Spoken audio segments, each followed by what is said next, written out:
Good morning, colleagues. We are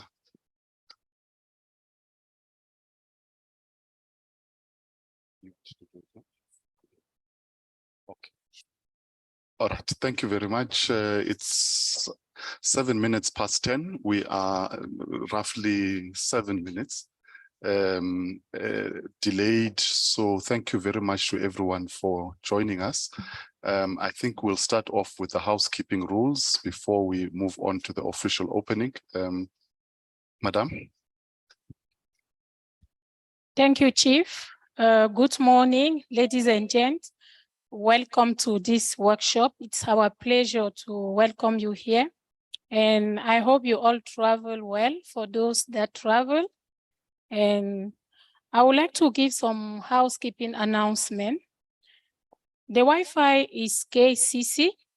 It is open, no need for password. And for the bathrooms facilities, it is out this door on your left for the ladies and gents. We have an IT technician in the room and one online for those that are connected online. If you need any assistance, please just come to me and we'll gladly assist you. I wish you a very successful deliberation and thank you very much. Over to you, Chief. Thank you very much, Madam Flo, and good morning again to everyone. Distinguished participants, ladies and gentlemen, all protocols observed, and good morning. I've been requested by the organizers of this kickoff workshop to facilitate the discussions this morning. Firstly, let me thank the lead organizations who have taken the initiative to bring us together today, and on our collective behalf, thank them for the initiative they have taken as it relates to the work that brings us together. Certainly the topic they bring us together under is an important one, and over the course of the next 4 hours, we have today together, I'm sure that we will explore it in greater depth. I wish to draw your attention that our engagements today will take a hybrid form with the colleagues around the table with us in Kigali and those that are joining us virtually. So prior to us getting into the program for today, I think it would be prudent for us to start off with introductions so that we are all aware of who we have present in the discussion. There are colleagues around the table that are very familiar to me from AFCFTA, AUDA, NEPAD, while I also had the opportunity to meet others early this morning and some at the airport.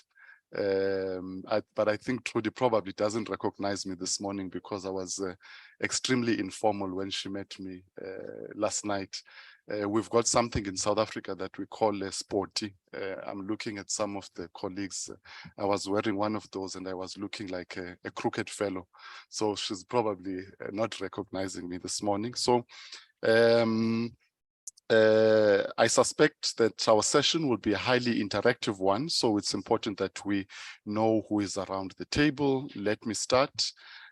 My name is Msingathi Siphoka, Chief of Staff at the African Union Development Agency, NEPAD, and I suspect that my participation and occupation of the seat I have today is purely on the basis that I was present when the idea of the study was mooted between our principals. And as I indicated, I will be facilitating the proceedings this morning. Good morning to everybody, and I hope that we have robust, pleasant discussions over the course of this morning, and we will proceed with the introductions. I'll start with Prudence on my right, and then we will go further right and then come back to Kosi to conclude. So Prudence, over to you. Thank you very much, Chief of Staff. Good morning, everyone, and welcome to Kigali. It happens that I was born in this country. My name is Prudence Sebahizi. I'm the Director for Institutional Matters and Programs Coordination at AFCFTA Secretariat. Thank you. Good morning, everyone. My name is Patrick Utomi, and I'm with Afrexim Bank's AU and AFCFTA Relations and Trade Policy Department. It's good to see many familiar faces here today. Good morning, everyone. I share Patrick's view. It's very nice to see so many familiar faces here. My name is Malako Desta. I'm the coordinator of the Africa Trade Policy Center at the United Nations Economic Commission for Africa. Thank you. Good morning, colleagues. My name is Mustafa Sakra, Head of Trade and Markets Unit in AUDA-NEPAD. Good morning and welcome. My name is Andre Habima and I'm the UNIDO country representative here. Good morning, colleagues. I'm Trudy Hartzenberg from the Trade Law Center, Tralac. Pleasure to be here. Good morning, everyone. My name is Flo Kamdom, Administrative Assistant at AUDA and Logistic Coordinator of this meeting. Thank you. Good morning, everyone. My name is Millicent Khaledi, AUDA NEPAD Communications and Advocacy Unit. Thank you.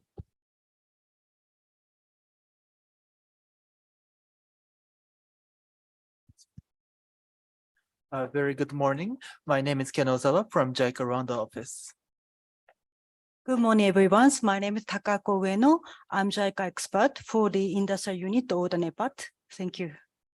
Good morning, everyone. I'm Pamela Gopal from Economic Analysis and Foresight Unit at the AUDA NEPAD. Good morning, everyone. My name is Yafika Chitanda. I'm the Programs Management Officer, AFCFTA Secretariat.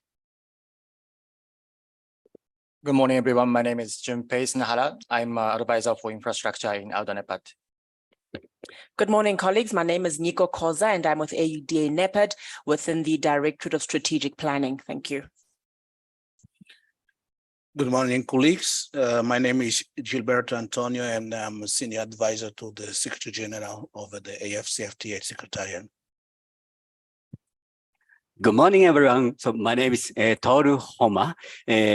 Yes, I'm a Senior Advisor to the CEO, AUDA-NEPAD. Thank you very much. Good morning, everyone. My name is Kyohei Miyoshi. I'm a Senior Representative of JICA Rwanda office. I'm based in here, Kigali. Good morning. I'm Kosi Tulasi, Head of Industrialization, AUDA-NEPAD. Thank you. Thank you very much, colleagues present with us in Kigali. Could I please take the colleagues who are online? Flo, I believe we've got colleagues who are online. Good morning, colleagues. Can you hear me? Yes, Ron, we can hear you. Good morning, colleagues. I'm Ran Osman, Head of Industry, Innovation and Mineral Division in the Department of Economic Development, Trade, Tourism and Industry in the African Union Commission. Good morning, everyone. This is Yusuf Daya from Afrexim Bank. Good morning, everyone. Victor Djeba, Chief UNIDO Africa Regional Bureau. Thank you. Good morning, everyone. Lily Sommer, Program Manager at ITC's Office for Africa. Good morning, everyone. So here's Richard Edujemfi, Senior Advisor, Afro Champions Initiative. Thank you. Good morning, everyone. My name is Anushi Saxon. I'm from UNIDO. I'm the Chief of Capacity Development and Policy Advice Unit. Very nice to be here.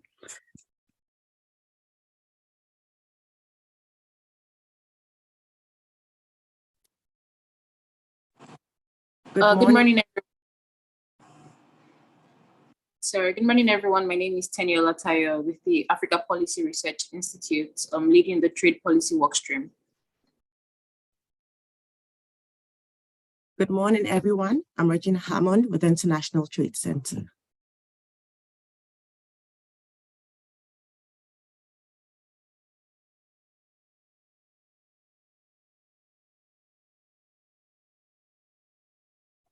Okay, good morning, everyone. I'm having some technical problems here. My name is Ricardo Gottschalk. I am based here in South Africa. I am the senior economist at the Resident Coordinator's Office, United Nations. Thank you very much.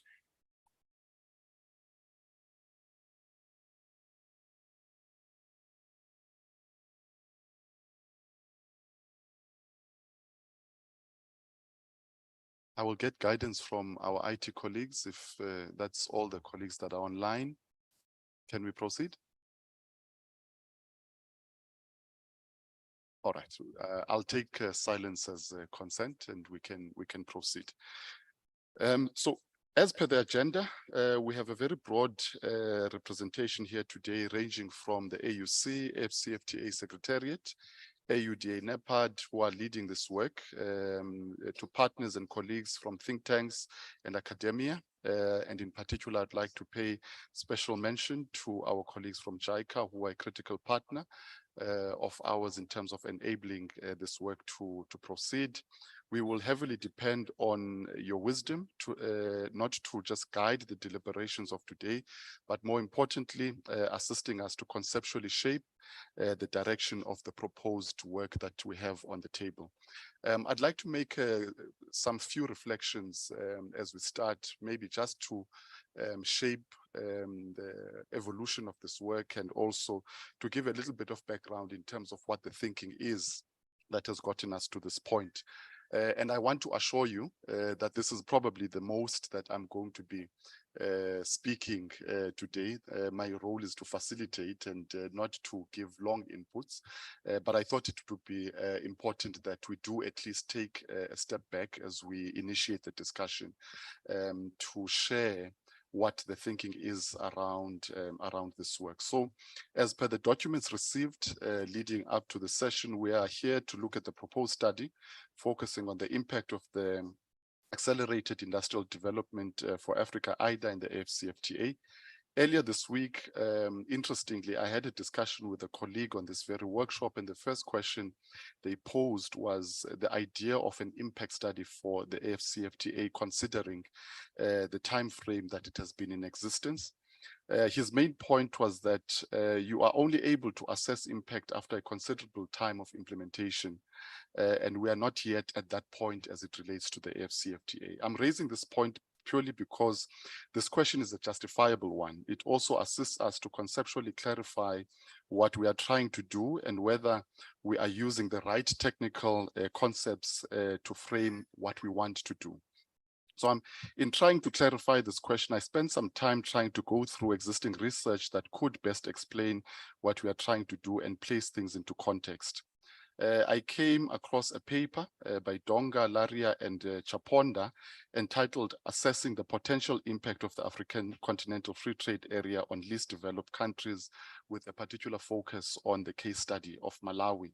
And in framing their work, they state the following, and I quote, "There have been growing fears that AFCFTA's anticipated gains and associated losses are likely to accrue unevenly. Countries with large productive capacities in manufacturing or stronger supply capacities in non-manufactured products may reap more rewards than weaker landlocked and smaller economies, particularly the least developed countries across the continent.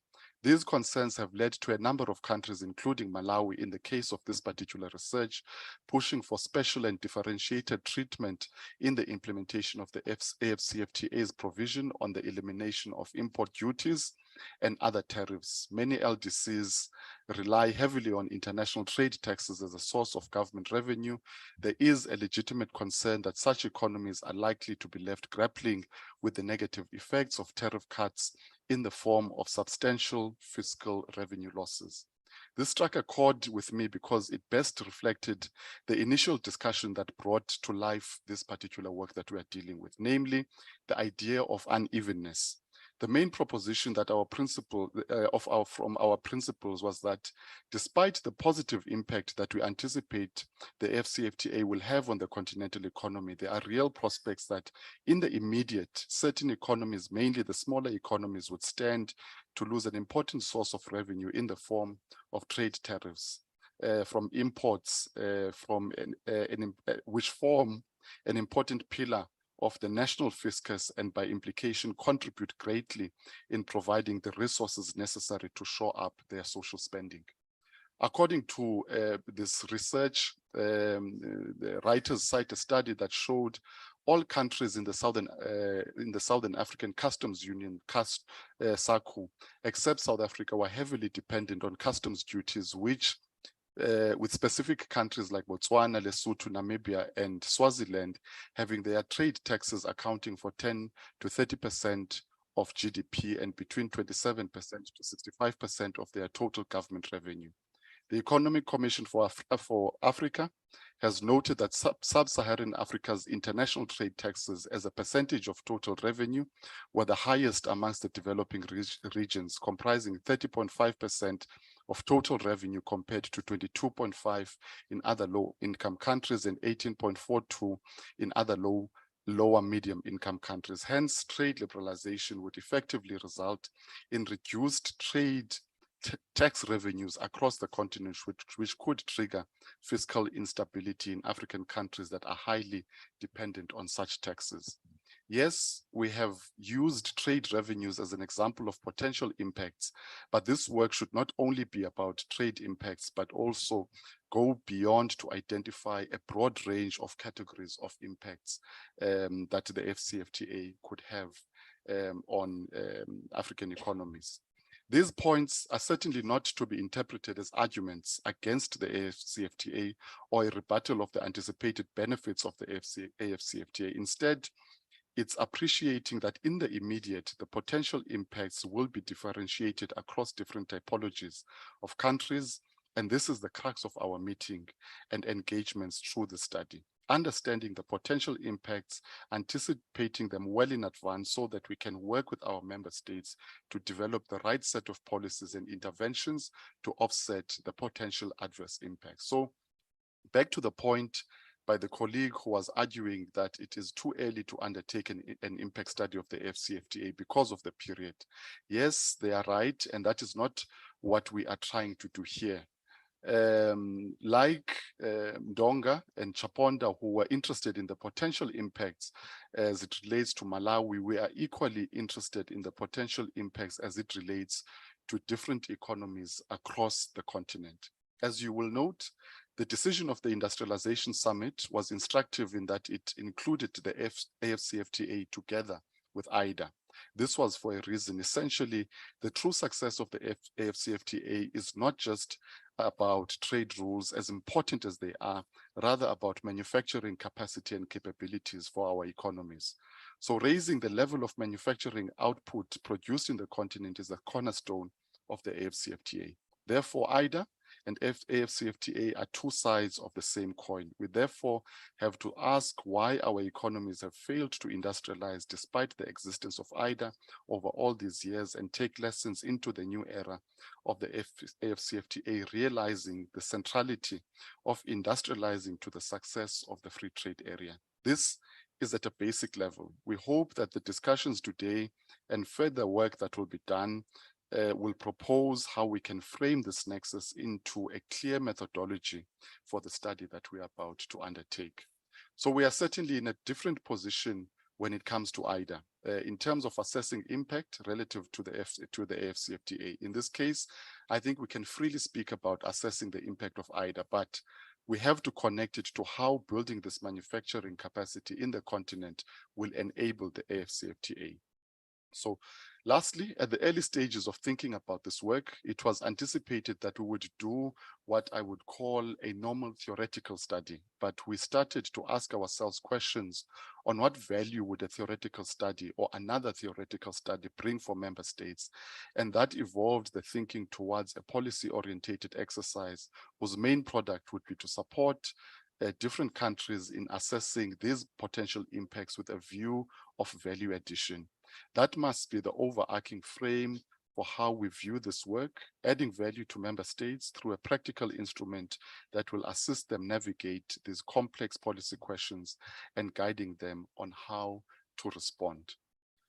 So that is the background around which we meet today.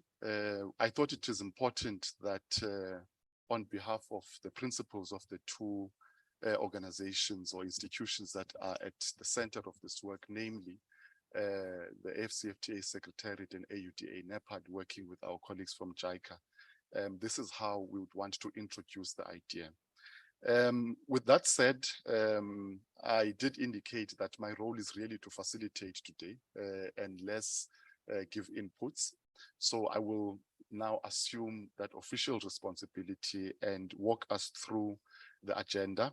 We had anticipated that we would start at 10 and we would spend the first session working on the welcome and opening remarks, which I've initiated. We will take my colleague Prudence and we will get an input from AUDA NEPAD, and then we will take AUC as part of that welcoming and opening remarks. Secondly, I think there are a number of critical presentations that will frame the work that we are going to undertake today. And we will start that off with the presentation on the current status and implementation instruments, which will be led by our colleagues from the Secretariat. Then we will take IDA current status from AUC. And then our colleague Mustafa will then walk us through a snapshot of the impact assessment study that brings us together today. We'll take a brief coffee break, remarks of the co-partner organizations, namely Afro-Exim Bank, Afro Champions, ITC, JICA, UNECA, and UNIDO. I see that the colleagues who are representing those organizations are all around the table. And then we will take reflections of the think tanks and academia. I will not necessarily go through all of them here.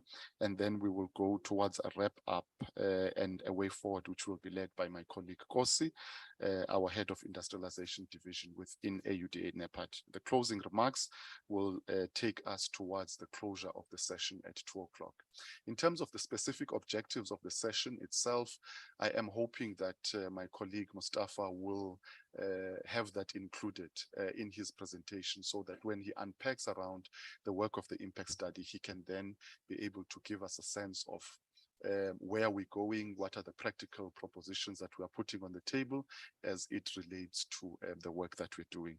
So without wasting any further time, I would like to call, starting with my colleague Kosi on my left, to make introductory remarks on behalf of AUDA NEPAD. Then we'll come to you, Prudence. Thank you very much. Thank you, Mr. Singati. Good morning. This message is on behalf of our CEO, and I'm going to read her message to you. I read, distinguished participants, ladies and gentlemen, all protocol observed, good morning. Allow me at the outset to welcome you to the kickoff workshop of AFCT IDA Impact Assessment Study, in line with the decision taken on the 17th extraordinary session of the Assembly of African Union on Industrialization, Economic Diversification, and AFCTA held on 25th of November 2022 in Niamey, Niger. To this end, with the highest gratitude, I would like to recognize the AFCTA Secretariat, African Union Commission, JICA, and all co-partners present here for their active engagement with AUDA NEPAD toward the successful organization of our workshop. We rest assured that our outstanding collaboration will grow faster and deeper until we successfully attain our ambitious flagship program, as envisaged by our political leaders in Niamey in 2022, as a catalyst for expediting the implementation process of AFCTA and IDA. Ladies and gentlemen, we all agree that expedited and successful implementation of AFCTA and IDA can be overemphasized as a game changer to propel development of Africa, also including the GDP growth, job opportunity, particularly youth, and improving the continent's resilience against future crises and shocks as it's related in Agenda 2063. For instance, the United Nations Conference on Trade and Development expects around a 33% increase in intra-Africa trade due to the implementation of AFCTA compared to Africa without the AFCTA scenario. In addition to the trade impact, the World Bank alludes that AFCTA successful implementation can raise Africa GDP by 9%. and lift around 50 million African people out of extreme poverty by 2035. These estimates will be even more prominent if we consider the potential of the impact of either successful implementation and also considering its effects. Despite Africa's natural resource abundance, overall industrialization level in Africa are still deficient, with some studies showing that the continent is actually deindustrializing. Ladies and gentlemen, the overarching objective of the impact assessment study is to unlock the untapped potential opportunity spurred by AFCFTA and IDA along the mitigating related challenges and threats towards achieving economic transformation and integration objective committed under the African Union Agenda 2063 and the United Nations Agenda 2030. This will be done by conducting a detailed assessment of IDA and AFCFTA at the country level with a view to examining existing gaps and problems, identifying the underlying causes and recommending evidence-based and context-specific policies action. This is to give a coherent picture of how these two frameworks have been functioning or are expected to function concerning pertinent other framework. In doing so, our objective will have four main deliverables: standard assessment guide, country assessment report, policy brief, and policy capacity development. Ladies and gentlemen, in recognition of the vast financial resources required for completing this project, and to avoid any unnecessary delay, it is recommended to split the implementation process into subsequent phases so that the study co-partners can start implementing the phase whose required funds are secure without unnecessary waiting until raising the total funding needed for the whole project. To this end, along with the preparatory technical work, with implementation process entail three main phases: development of a standard diagnostic tool, a standard assessment guide. Second, undertaking country impact assessment. This will be conducted in subsequent phases due to the difficulty of raising the required financial resources to assess all African countries simultaneously. Finally, member state engagement. It will also be conducted in subsequent phases due to the limited financial resources. Regarding the coordination and monitoring framework, it is recommended to set up an inter-organizational technical working committee comprising of AUDA NEPAD, AFCFTA, African Union Commission, JICA, and all other relevant stakeholders present here, and those who also are online. Ladies and gentlemen, to set a scene for our discussion today, it is pertinent to allude to main objective of our CIC workshop today, including above all the following.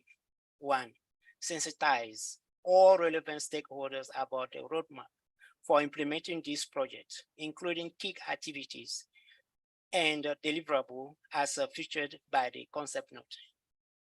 Second, launch the first implementation phase, envisaging development of the standard assessment guide as featured by the relevant term of reference. C, rally momentum, visibility, partnership, and aligns all the successful implementation of this project. To this end, we would like to take the opportunity to reiterate AUDA NEPAD's full commitment and readiness to work together with all relevant stakeholders till we successfully complete our ambitious project. As I conclude my opening remark, I wish you a very successful discussion. Thank you on behalf of Madam Bekele Thomas. Thank you. Thank you very much, AUDA NEPAD, AFCFTA Secretariat, Prudence. Thank you very much. Once again, good morning. I'm not going to make a speech. I will just make a few remarks. It seems that all of us here in the room are very familiar with the topic. So if I try to make a speech, I'll be preaching to the choir. Nonetheless, on behalf of the Secretary General of the AFCFTA, I would like to convey his appreciation to all of you, the stakeholders who are involved in this process. When I told him that we're having this workshop, the first question that he asked me was, who are going to be there? And he deliberately said, no, you have to also bring a bigger team of the AFCFTA Secretariat. We could have been here more than 6. Unfortunately, 3 of others were not able to travel because it was on the last minute. I'm going to make about 2 points related to the substance of this workshop. Point number 1 is related to the mandate that we have to do this exercise. Apart from the summit decision, which has been quoted by Musingati, when they met in Niamey in November last year, I recall that at the beginning of the AFCFTA negotiations, heads of state met and decided on the guiding principles of the AFCFTA. That was in June 2015 in Johannesburg. And alongside the guiding principles of the AFCFTA negotiations, they defined the 2 pillars that will make AFCFTA successful. And those 2 pillars were industrialization on one hand and infrastructure development on the other hand. Now that we are here, we have just concluded negotiations. We have started the implementation phase of the AFCFTA. There is no way we can anticipate the impact of AFCFTA without looking at the industrial pillar of the AFCFTA. I'm quite sure that after doing this impact assessment study, we should do the same for infrastructure development. Because without industrialization, without infrastructure development, we cannot achieve the objectives of the AFCFTA, which is creating a continental common market. The second point that I want to make, it's not the first time that this relationship between industrialization and trade is being done. I'm happy to see Dr. Melaku. You recall one of the area reports assessing regional integration in Africa that is always published by UNECA and African Union. One of the report has looked at the relationship between trade and industrialization. The 2 are the sides of the same coin. You cannot trade if you don't produce, but there is no point of producing if you don't trade. So looking at the impact assessment of what we have done in implementing IDA programs at continental level and at national level will cement the need for AFCFTA implementation.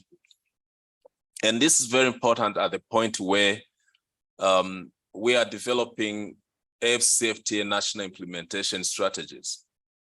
And for each country to develop AFCFTA implementation strategy, they have to look at their productive capacities.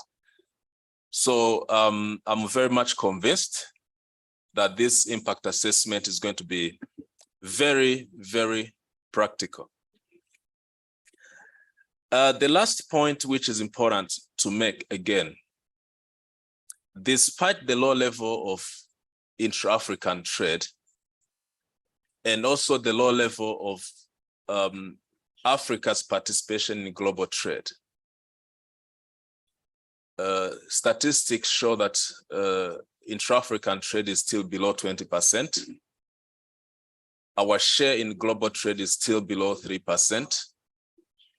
But predictions show that on one hand, what we are trading amongst ourselves is more in added value products than what we export to the rest of the world. So if we do this impact assessment very seriously, then we are going to establish areas where we need to industrialize to make sure that that share that is being traded within Africa is responding to the needs of Africa. And globally, it has been predicted that 1% increase in Africa's share in global trade is going to generate more than $80 billion, which is much bigger than the total overseas development assistance that Africa receives annually. So this can confirm that the potential of Africa is based on industrialization. If we industrialize, if we trade, then in the near future, we will not need any more aid from outside Africa. We can generate revenues within Africa. So those are the points I want to make in the form of opening remarks. I do not want to make a long speech because I realize that everyone here is very familiar with the topic. We should rather dedicate most of our time sharing ideas and getting into the substance of the exercise. I thank you very much, all of you. And I do encourage all of us to be part of this process and take it with the seriousness that it deserves. Thank you. Thank you very much, Prudence, for those remarks. Can I immediately call on AUC Acting Head of Industry, Innovation and Minerals Division, Ms. Ron Osman? I believe she's online.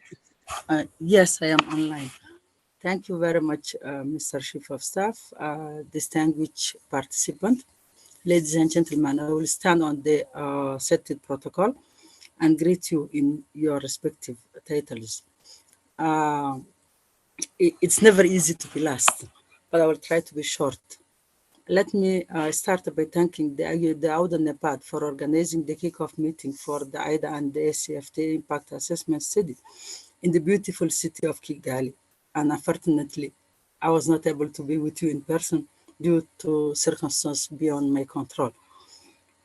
The study that was proposed by the CEO of AUDA NEPAD to the summit, and I would like to congratulate her for her leadership through you, Mr. Chief of Staff, is part of the declaration of the 17th Extraordinary Summit on Industrialization and Economic Diversification that was held on the 25th November 2022 in Niamey, Niger, as you already mentioned.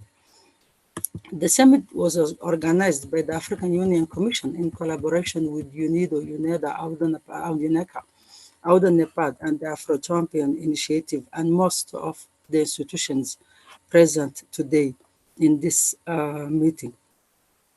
It was organized under the theme Industrializing Africa, a renewed commitment towards inclusive and sustainable industrialization and economic diversification.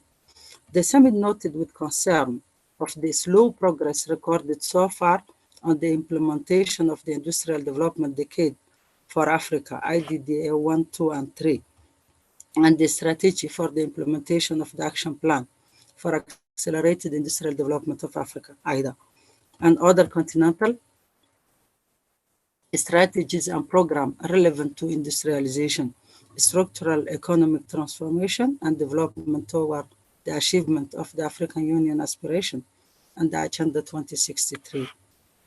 In their declaration, the head of states and government stressed the critical importance of industrial development for economic diversification, value addition, and structural transformation, as a critical source of sustained economic growth for African countries.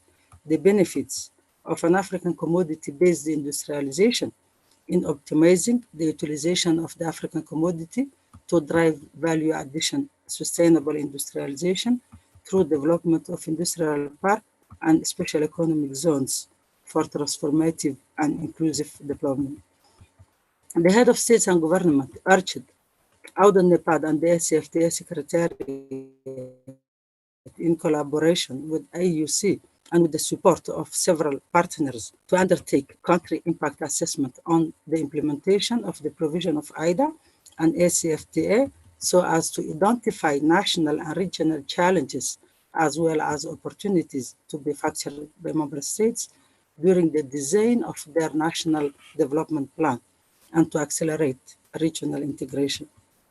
They also requested the African Union Commission, in close collaboration with Auda NEPAD, REX, UNECA, UNIDO, and other relevant stakeholders, taking into account the review of AIDA to develop an up-to-date, implemental, and result-based on continental industrialization policy framework, embracing gains and lessons from monitoring and evaluation, the experience of the continent and other regions of the world, taking cognizance of current and emerging global trends with particular attention to the continent's inclusive social and economic development priority.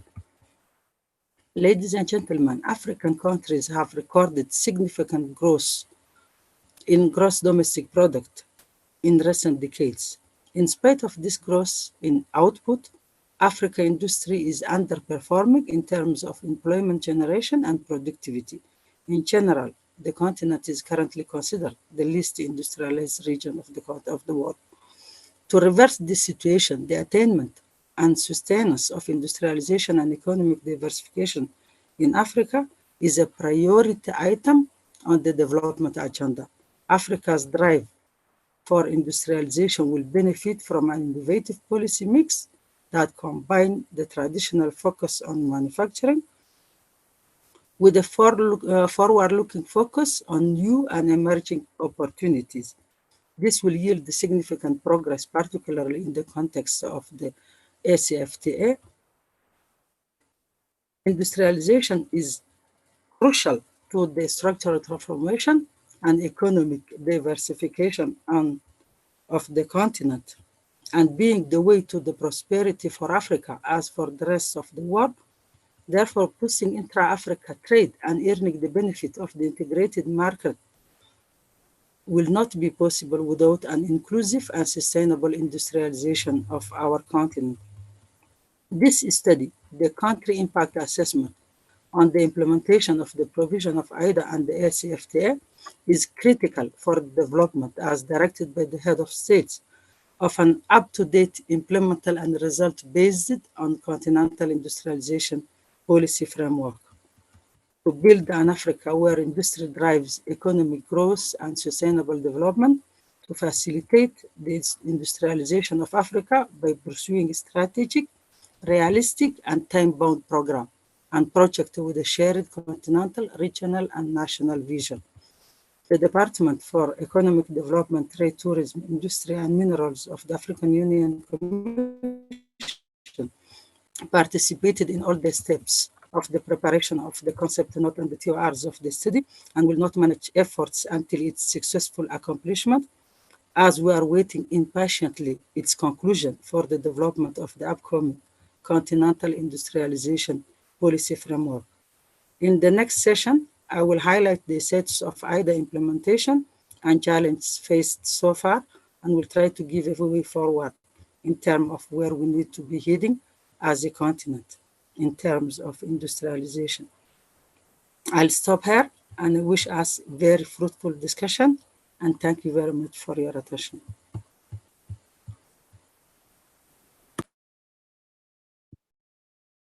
Thank you very much, Mrs. Osman. I echo those sentiments. I wish all of us fruitful discussions. I take leadership from my brother Prudence next to me, who's urged us to swiftly move towards the more practical elements of our discussion and getting to the business of today. The manner in which we've designed the program, as I indicated, we wanted to start off with what we think are important presentations that give us as a basis of moving forward, the status of where we are as it relates to AFCFTA and the implementation instruments that are on the table. We will have a presentation, as the speaker who has just concluded indicated, on the current status of IDA. And then we will take our colleague, Dr. Mustafa, to lead us on the actual work, and then we will take a brief coffee break after that. Prudence, I'm not sure from your end if you will be leading or someone else will be doing that. Okay, all right. Is the presentation? Okay. Can we please bring up the presentation for AFCFTA?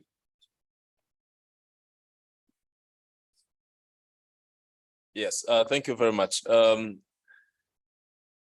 Let me, before I take you through the state of play with a presentation that will be projected on the screen, also remind ourselves that the objectives of the AFCFTA, apart from ensuring the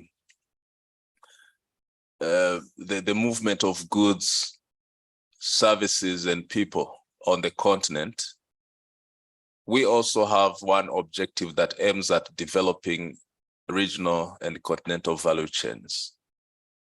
So which means that AFCFTA already has two components, the market component and the industrialization component. In terms of the presentation, if you can move to the outline. I don't know who is scrolling down. I have about 2 updates that I want to make. The first one is with regard to ratification, tariff offers, service commitments, which are part of the 2 protocols that we are implementing now. I will update you on the outstanding negotiations, and then we look at the status of implementation. On the status of implementation, we look at the institutional architecture of the AFCFTA. We look at the operational tools of the AFCFTA. And we also look at the stakeholder engagement platforms that have been established for the AFCFTA implementation. So that's the outline of my presentation, which I have summarized to be very brief, because I understand most of us here are familiar with what I'm talking about. Next, please. In terms of the legal architecture of the AFCFTA, this is just a reminder. The AFCFTA agreement was negotiated in two phases. Phase 1 that has covered the protocol on trade goods, the protocol on trade services, and the protocol on rules and procedures for the settlement of disputes. Those 3 protocols were part of the agreement when the agreement was signed in March 2018. Then phase 2 negotiations commenced with additional protocols, 5 of them. The protocol on investment, don't worry about the non-visibility. You can listen to me. The protocol on investment, the protocol on intellectual property rights, and the protocol on competition policy. Then later, we added the protocol on digital trade and the protocol on women and youth in trade. So the legal package of the AFCFTA will comprise of all those protocols, 8 of them. In terms of the, next please.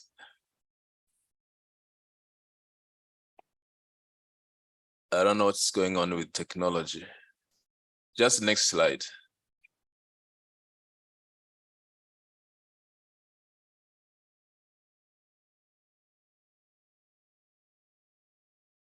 Yeah, next slide, please. Okay, you can stay there. Okay, there. I hope those who are online can also see the screen.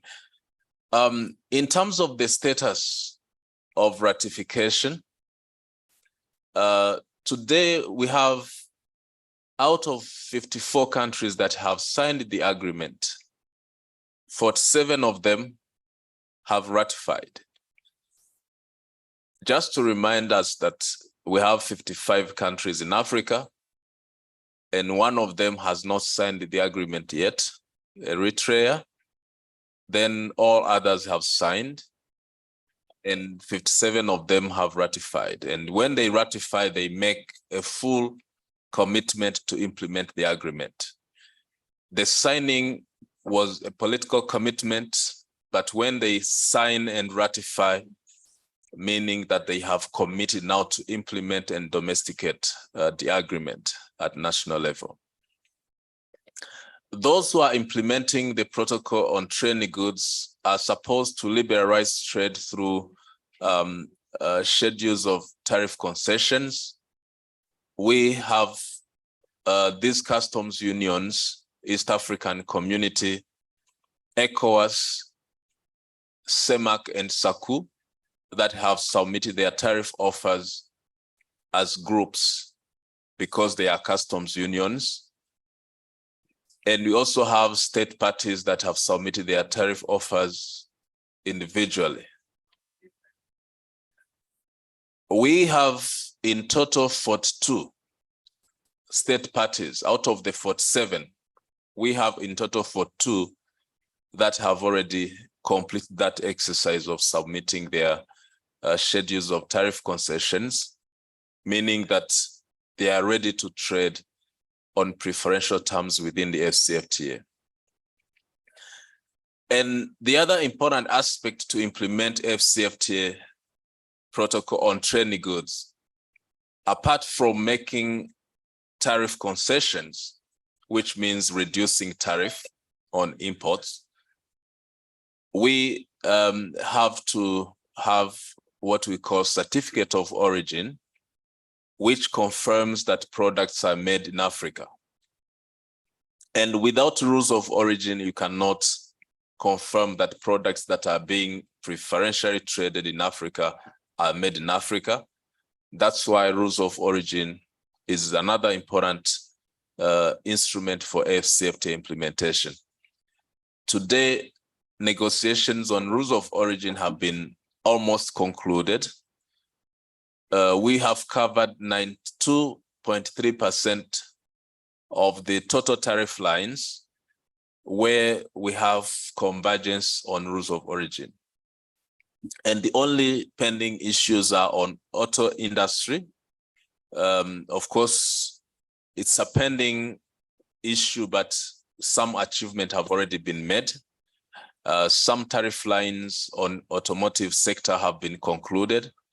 And then some tariff lines on textile and clothing have also been concluded, even though we still have them as two outstanding issues on rules of origin. On trade and services, we have 48 state parties that have made initial offers on services in the 5 priority sectors. Those 5 priority sectors are business services, financial services, transport services, tourism services, and communication services, which have been defined by heads of state to start with in terms of trade in services. Then out of those 48, 22 of them were already adopted by the summit in February this year. And the remaining 26 will go to the next summit in February. Then we can have 48 countries trading in services. And these trading services will be accompanied by regulatory frameworks, which aims at harmonizing the regulations of service sectors across African countries.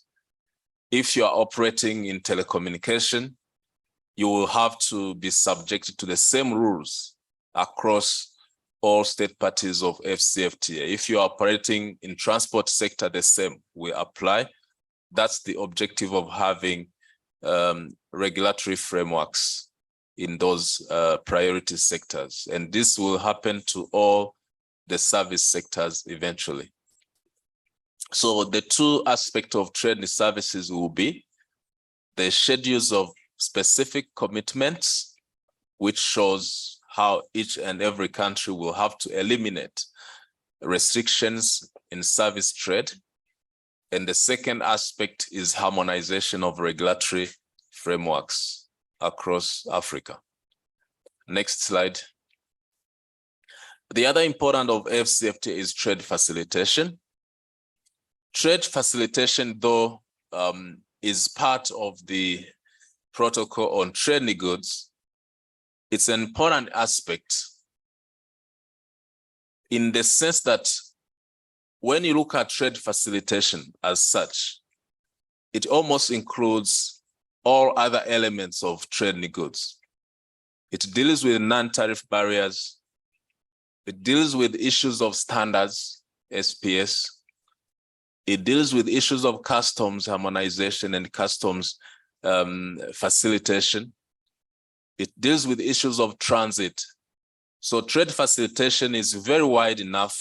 If we succeed in having good trade facilitation implementation on the continent, then we'll have ensured success in trading goods. And what heads of state have decided is to have corridor approach, where you look at trade corridors, priority trade corridors, and you make sure that you facilitate trade on all aspects. No non-tariff barriers. You facilitate the digitalization of the systems, the interoperability of systems at customs level, and so many other aspects of trade facilitation. They have to be done along corridors that have been identified as priority corridors. If you take, for example, from Mombasa to Bujumbura, it's East African Northern Corridor. If you take corridor from Dar es Salaam all along to Kinshasa, it's part of Central Corridor. We have Abidjan-Lagos Corridor in West Africa that crosses 5 countries. So through that corridor approach, we are trying to enhance trade facilitation across Africa with different stakeholders who are involved in trade facilitation. And I have seen JICA with us. Congratulations. They are doing a lot of work in supporting trade facilitation in Africa. Next, please. In terms of negotiations, I mentioned, the protocols have been concluded. The legal text is already there for investment, for competition policy, for intellectual property rights. And these protocols were adopted by the Assembly in February. We've not published them yet because they have to go through another legal process of language alignment. As AU operates in different languages, before you publish any legal instrument, you have to make sure those languages, all of them are available. So you will not see a final copy of the protocol on investment on any of our platform until that legal alignment is concluded. Then the two remaining protocols, the protocol on women and youth and the protocol on digital trade, have been concluded at technical level with a few elements that are being discussed on digital trade. We expect that the next Council of Ministers before end of this year will also adopt those two protocols and they go to the summit in February. So hopefully by that time, we can officially say that negotiations have been concluded, apart from trade and services, because the nature of trade and services, you always negotiate. It's a progressive liberalization. So negotiations on trade and services will continue forever. We will conclude 5 priority sectors and move to additional sectors. But for trade and goods and those other protocols, negotiations are supposed to be finalized and concluded by February next year. Next, please. Now, let's have a look at the institutional architecture of the AfCFTA. For us to be able to implement those legal instruments, the AfCFTA agreement provides for this institutional framework. The Assembly, which is the highest organ of the AfCFTA, made of heads of state, followed by the Council of Ministers, made of ministers of trade. These are policy organs that make policy decisions and provide guidance on AfCFTA. Then these organs are supported by committees, the Committee of Senior Trade Officials, made of permanent secretaries and directors general of different institutions dealing with trade. Then you have Committee on Trade and Goods, Committee on Trade and Services, Committee on Investment, Committee on Intellectual Property Rights, Committee on Competition. So each protocol will have a committee, and where necessary, where you have annexes, you will have subcommittees. Then we have a dispute settlement body, which is another important institution of the AfCFTA because of its independence nature. This dispute settlement body of the AfCFTA operate independently from other institutions because it will deal with disputes. So it is not subjected to any other institutions that you see there. They make independent decisions and their ruling are final. So the dispute settlement body has panels, and it also has appellate body. Then we have the AfCFTA Secretariat, which coordinates the work of those other institutions and also ensures the support, both technical support and logistic support of those institutions for them to deliver. So this is the AfCFTA institutional architecture. Next, please. The next slide just gives you a breakdown of those committees and subcommittees that we have now. I'm quite sure there will be more committees that can be established depending on the need. But even those we have already are many. There are many enough to operationalize, because for these committees to meet, you remember each country has to nominate a technical expert who will be representing a country in these committees and subcommittees. And when you look at the numbers, and if you have to hold meetings of the committees regularly, this is already a huge task to operationalize the AfCFTA. So the work of AfCFTA can be seen through the existence of all these structures. Next, please. I spoke about dispute settlement mechanism and the dispute settlement body, but let me talk about national implementation committees. Apart from those institutions that meet at continental level, where all countries are represented, the heads of state have also decided that each country has to engage their national stakeholders. And the only way to engage national stakeholders, be it academia, private sector, civil society, think tanks, and government institutions, which are many, you have to create a national implementation committee that will bring together all those stakeholders who are involved to ensure successful implementation of the AFCFTA. And this is very important because AFCFTA implementation happens at national level. So we are putting a lot of efforts in strengthening the AFCFTA national implementation committees, and we're also calling on all partners to provide their support to those committees to operate.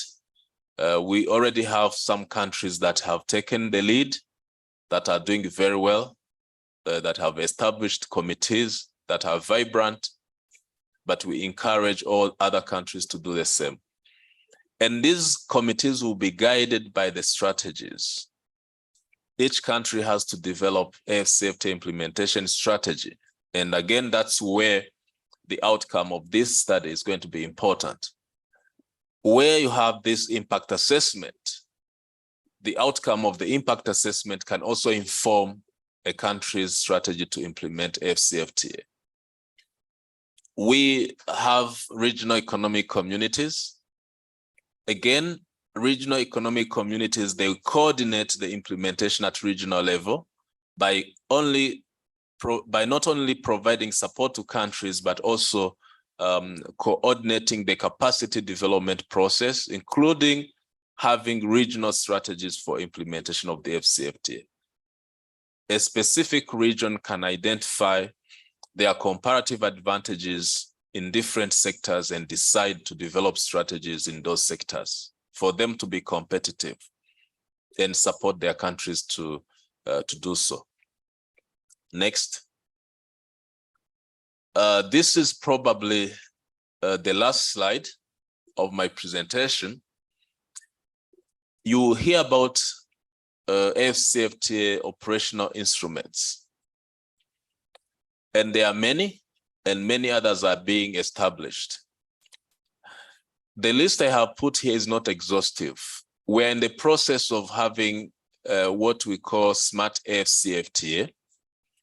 Smart AFCFTA is going to be a platform which will be kind of one-stop shop where you have to access information on AFCFTA, where you can have access to AFCFTA e-tariff book, where you can have access to AFCFTA non-tariff barriers platform, where you can have trade data, imports, exports, and also trade analysis. So this Smart AFCFTA platform is under development, and then it will bring together all these other instruments for them to be accessible in one platform, which will be called Smart AFCFTA. As we speak, we have AFCFTA website. When you go to the AFCFTA website, you will find AFCFTA e-tariff book, which is a very important tool for trade. For business people who want to trade, you can easily know what will be the applicable tariff rates on each product, depending on the country of origin and the country of destination. We have non-tariff barriers online mechanism, which is also accessible online. Again, this is a tool that is being used by business people to interact with the government officials who are mandated to resolve non-tariff barriers as they occur, and also monitor if there are no more non-tariff barriers being introduced. We have the Pan-African Payment and Settlement System, which is now spearheaded by Afreximbank. Again, this platform is very, very important. I think business people should understand. I hope Patrick may also have time to speak more about it, but I know for each and every trade transaction, you have a payment, you have financial transaction that will follow. And the estimate shows that the payment, the lack of Africa's payment system, we lose more than $5 billion annually as cost of transaction, because we use international payment systems where they have to incur different charges If you use SWIFT and other existing platforms, there are charges that are there. The lack of convertibility of currencies, where you have to convert your money in foreign currency and then bring it back in another national currency between two countries that are in the same continent, which doesn't make sense at all. So this Pan-African payment and settlement system is supposed to resolve those issues, not only the cost, but also the time, because currently it can take more than 4 days or even a week to get your transfer effected. As I speak, I did a transaction from Ghana, I think 2 days ago, that was supposed to be happening in Kenya, but has not been effected until now, because we are using the traditional way of settlement. So they have to wait for the US or the UK to release the money. So I think this PAPS, which is going to be working instantly, is going to be a very important tool where you can make a payment and within less than 1 hour, your transaction is reflected on the other side of the beneficiary. Then we have the AFCFTA Adjustment Fund. Again, this is going to be another important tool for AFCFTA. It's already established. The fund is managed here by FEDA, which is another institution of Afreximbank. So it is headquartered here in Kigali. Tomorrow is going to be the first meeting of the board of directors of AFCFTA Adjustment Fund, and I have seen some of the members have arrived. This is going to be a very important fund for Africa.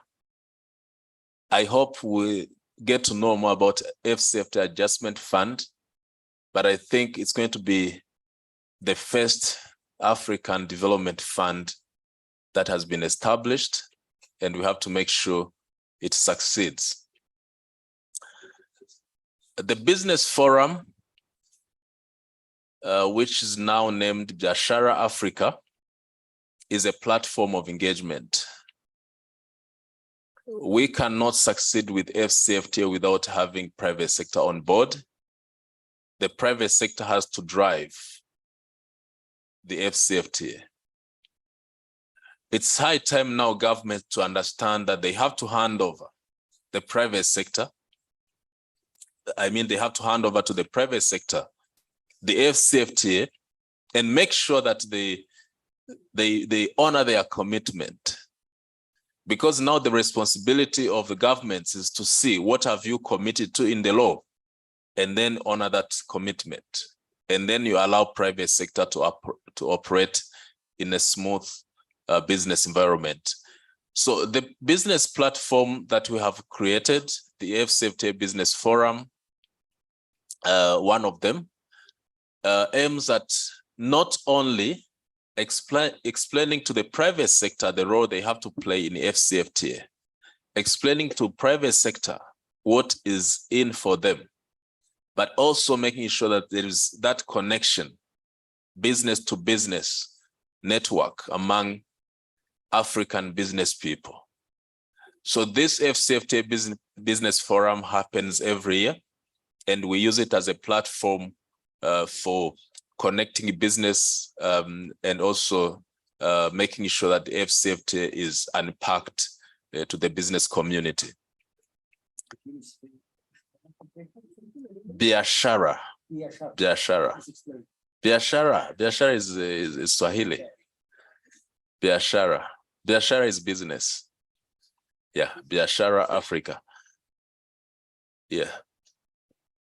So Intra-African Trade Fair, you already now know, IATF. It happens every 2 years. It's an initiative of 3 institutions, African Union, Afreximbank, and AFCFTA Secretariat. The next edition, we have now had successfully 2 editions The first one was in 2018 in Cairo. The second one was in 2021 in Durban. The next one again is in Cairo next month between 9 and 15 of November.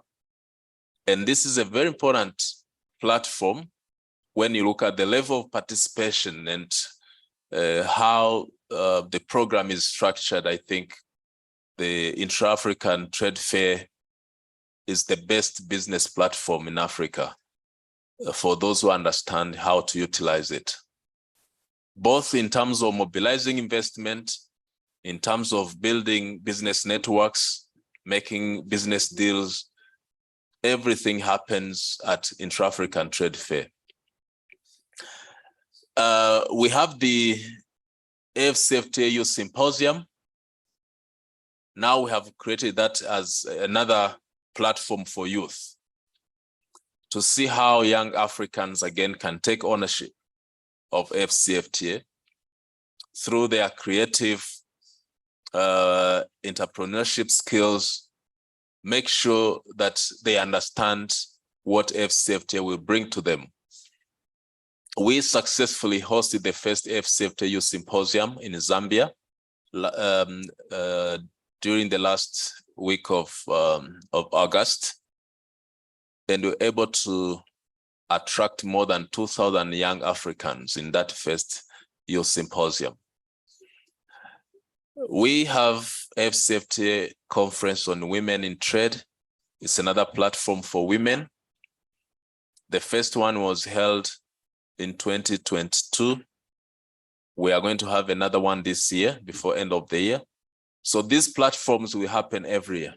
Business Forum, Youth Symposium, and the Conference on Women in Trade. There is one tool that I did not put on the list. I don't know if it is there or where it went. The Guided Trade Initiative. You will hear more about Guided Trade Initiative. The Guided Trade Initiative is the initiative of the AFCFTA Secretariat to facilitate business community interact with the governments to utilize the AFCFTA preferences.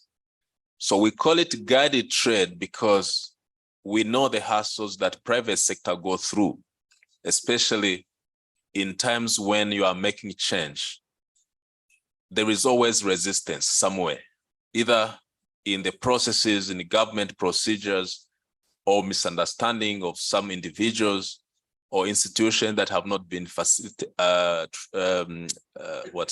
sensitized. So what we do through Guided Trade Initiative, for example, you want to export, AFCFTA Secretariat will link you with those who are in charge of issuing a certificate of origin for you. They will make sure those institutions that provide the certification of standards do not delay your business. They will make sure that governments that are supposed to reduce tariff on your products do so. So through Guided Trade Initiative, we facilitate private sector to utilize the preferences of the AFCFTA. And we are going to continue doing this until we are sure that now trade can happen smoothly. The first initiative last year attracted, at the time, 7 countries were ready. More than 92 products were traded. And now the next edition is going to attract more than 31 countries. We have done our country assessment. We have more than 31 countries that are ready. And we have many more products that are going to be traded within AFCFTA. So the next edition of Guided Trade Initiative will attract more countries and more products. So those are my updates in terms of what is happening.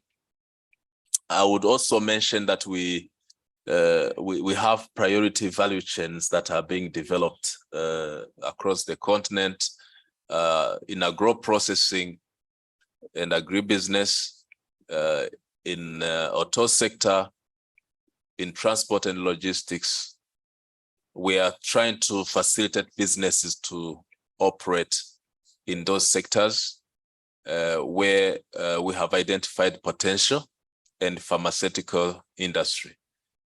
So I think that's the last slide. Thank you very much for listening to me. Thank you very much. Thank you very much, Prudence. I think we also need to give credit to the AFCFTA Secretariat for the work that they've done over, you mentioned 2018 when the signatures were penned, and 2020, I think, we went into COVID and we effectively lost 2 or 3 years, maybe 2 years, due to COVID lockdowns and all of these other things. And to imagine that all of this work has been really put together and has been driven through that period, and we see all of the legal instruments and everything having been negotiated and finalized, and all of these platforms set up. It's really we must commend ourselves as Africans that when we are given a task, we're able to deliver on it. So I think it's kudos to you under the leadership of the SG. I don't necessarily want to come in on after each and every single presentation, but I think there are 1 or 2 issues that we can lift up from the presentation, which I think we need to reflect on as we proceed with our discussions for the rest of the day. And the first one is really around the FCFTA implementation strategies that you spoke about. And I think linked to that are the national implementation committees through which those strategies are facilitated. And I think we need to think very carefully about this work in relation to those 2 issues. The first one is what becomes the relationship between this product, which is the outcome of the assessment, and how it fits into the development of the national strategy. That is the first big thought that has come to my head as I was listening to you. The second one, I think it's important that if the Secretariat has gone this far in establishing the national implementation committees, we respect that, all of us. If we call ourselves implementation partners of member states, and as we enter those countries, we don't come in and duplicate and create parallel instruments or structures that are going to drive the work of AFCFTA implementation. But we all converge around this already established platform of the national implementation committees. And I'm raising that in the context of my first question of how then do the processes that we're establishing for this study connect to the work that is already been put in place in terms of the national committees. I think those are 2 big thoughts that have come to my head. The third one, I think it's implicit in the presentation that you are making, Prudence, in the sense that one of the things that we need to avoid about the AFCFTA is making it an elite instrument of development that really facilitates both industrial capacity and trade for the elite across different categories. The first category, that it reinforces the existing manufacturing capabilities within the continent and maintains that divide between those who already have and those who don't have manufacturing capability and capacity. So how do we ensure that the benefits of the FCFTA would be spread across countries and we don't have a situation where industries in smaller economies are going to be destroyed by the bigger economies who already have that industrial base and that manufacturing base? That is one big thing around this elitist trajectory that I'm talking about. But the second one, which I think is absolutely fundamental, is around the private sector, that we don't reinforce a continental private sector that is driven by your huge conglomerates without cascading the AFCFTA to the common man on the ground and ensuring that it does touch on the youth and women who are in trade. And it needs a deliberate intervention for us to be able to achieve those things. And I'm happy to see some of the platforms that have already been put in place are concerned about the role of women, the role of youth in the implementation and participation in trade in the AFCFTA. And I think there are a number of other categories of elite characterization that we can unpack to see how do we really make this idea of the AFCFTA a African idea that is able to touch the normal man on the ground and does not reinforce some of the disparities that are existing from a continental point of view. So I thought, let me raise and lift some of those issues that are coming out from your presentation and say it's things that we perhaps need to reflect and touch on, as also our later contributors will come in through their allocated timeframes. So the challenge is always that colleagues who are coming after the main presentation or the first presentation will be challenged in terms of time. And that's where we are now. I will then ask AUC to come in and to give us their current status and the way forward in relation to IDA. We are sitting at 11:30. I will give both AUC and AUDA NEPAD 15 minutes for their presentation, so that will take us up to 12 o'clock. So AUC, Mrs. Osman, if you are online, please do come in and take us through your presentation. Thank you very much.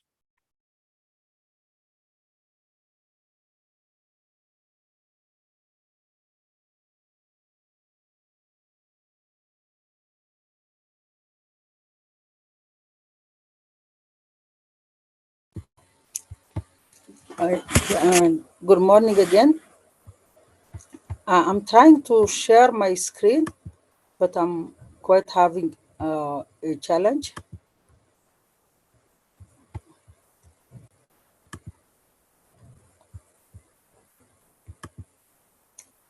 Can you see my screen? We saw it briefly. If you try again. Okay. Now? Not yet. Not yet. Okay. And now? I've just got word, Mrs. Osman, that they present from our end and they will move the presentation on your behalf. So there's no need for you to project, I believe. Is that the case? Okay, we could do this. All right, we can see the presentation. You may proceed. So thank you very much. I would like to take you through the presentation. Next slide, please. The outline of the presentation.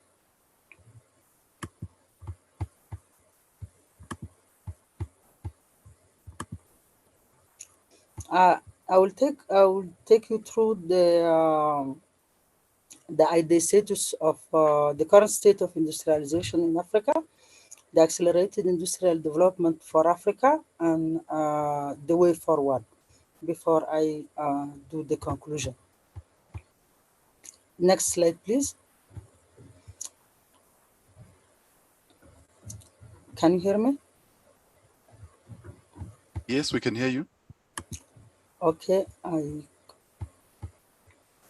I can't see the screen from where I am, so I'm quite. Neither can we. IT.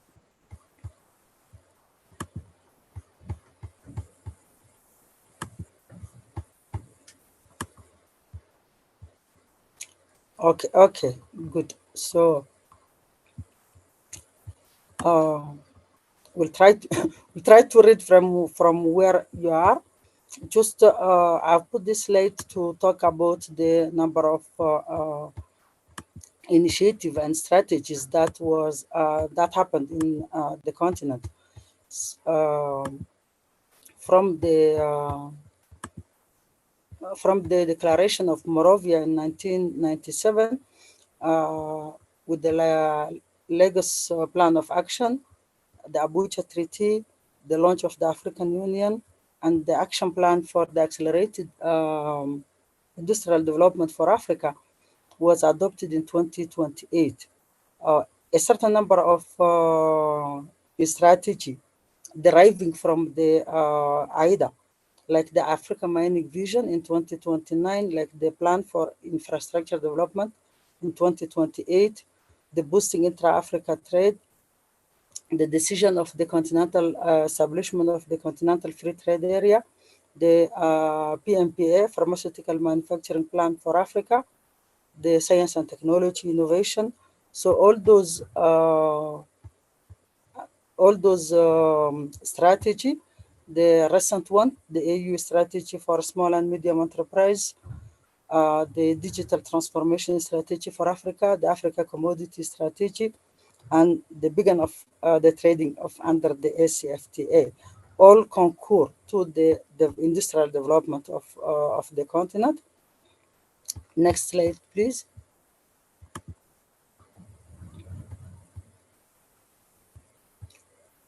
Next slide, please. So next slide, please. Actually, I lost the screen. I don't know if you can see the screen. We've lost it as well. You've lost it as well. Okay. IT, can you help us?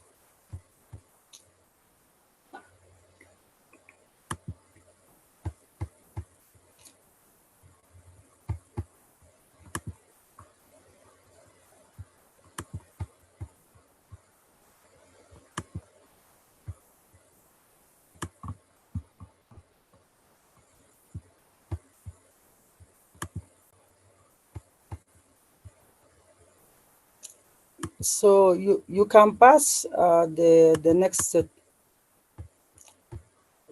two slides, the next three slides, and go to the overview of AIDA, because my brother Prudence already touched on that, so I will not talk about the manufacturing value addition and the state of the play. We'll directly go to AIDA, as you said that the time is limited. Please, next slide. Again, next. Yes, next now. So the AIDA was adopted in 2008. We have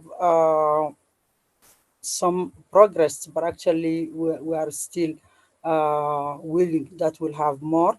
It was a comprehensive that came as a plan of action with implementation strategy and supporting framework for financing and resource mobilization, M&E, and governance coordination. So the vision and the objective of the AIDA was in line with the AU vision of the strategy to foster sustainable economic growth, wealth creation, and global integration using manufacturing as a dynamic force. And more especially, it was meant to promote economic diversification through industrial value-added activities. It was also meant to create an enabling environment and institutional framework that promote private sector, sensitive industrial development, regional economic cooperation, and international competitiveness. And it was meant finally to enhance supply side and demand side capacity for industrial production. Some of the specific objectives of AIDA are to build the productive capacity and capability for converting comparative advantage into industrial competitiveness, promoting action that facilitate export of value-added product through the conversion of commodity into product, enhancing trade linkage and market penetration for expanding the extent of the market for product, promoting value chain by thinking globally and acting locally for job creation and poverty reduction, developing small and medium enterprises and their linkages to large-scale enterprise for seizing opportunity for industrial expansion, promulgating standardization, accreditation, quality, and metrology for effective global market integration, fostering public-private partnership for industrial development, removing bureaucracy and administrative impediment to trade and investment. Next slide, please.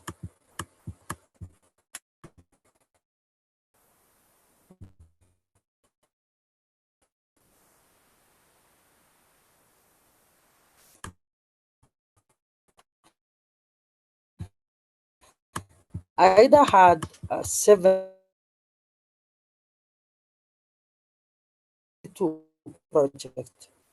The first cluster is industrial policy and institutional direction, promote skills development for industrial development, industrial innovation system, R&D and technological development, financing and resource mobilization, and finally, sustainable development.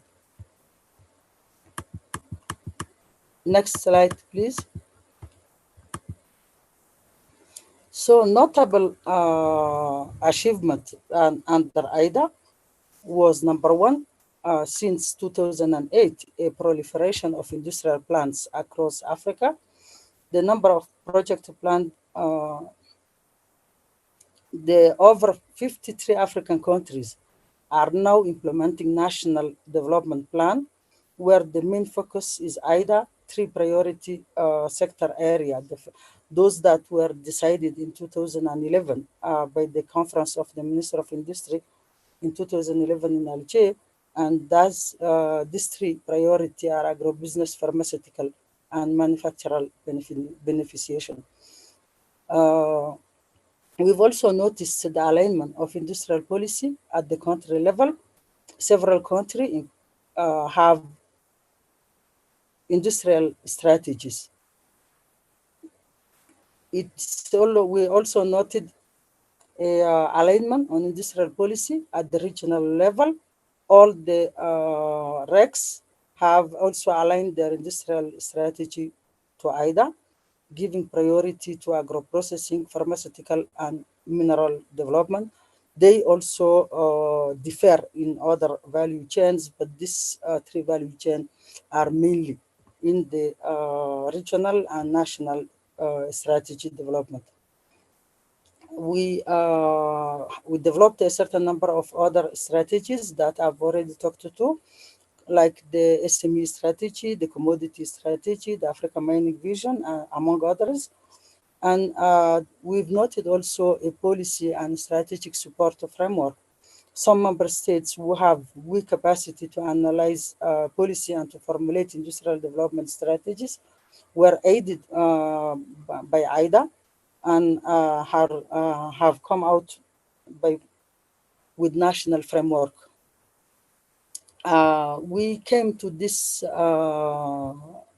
conclusion because we've done two review of AIDA, one in 2017 and one in 2021. Just before the summit, we've done also a review of AIDA.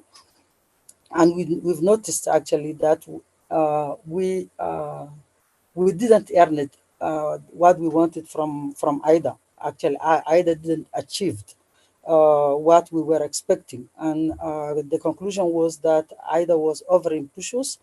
The number of projects planned under AIDA is too ambitious because most of African and RECs do not have the requisite financial and technical and human resource to carry out the project. And for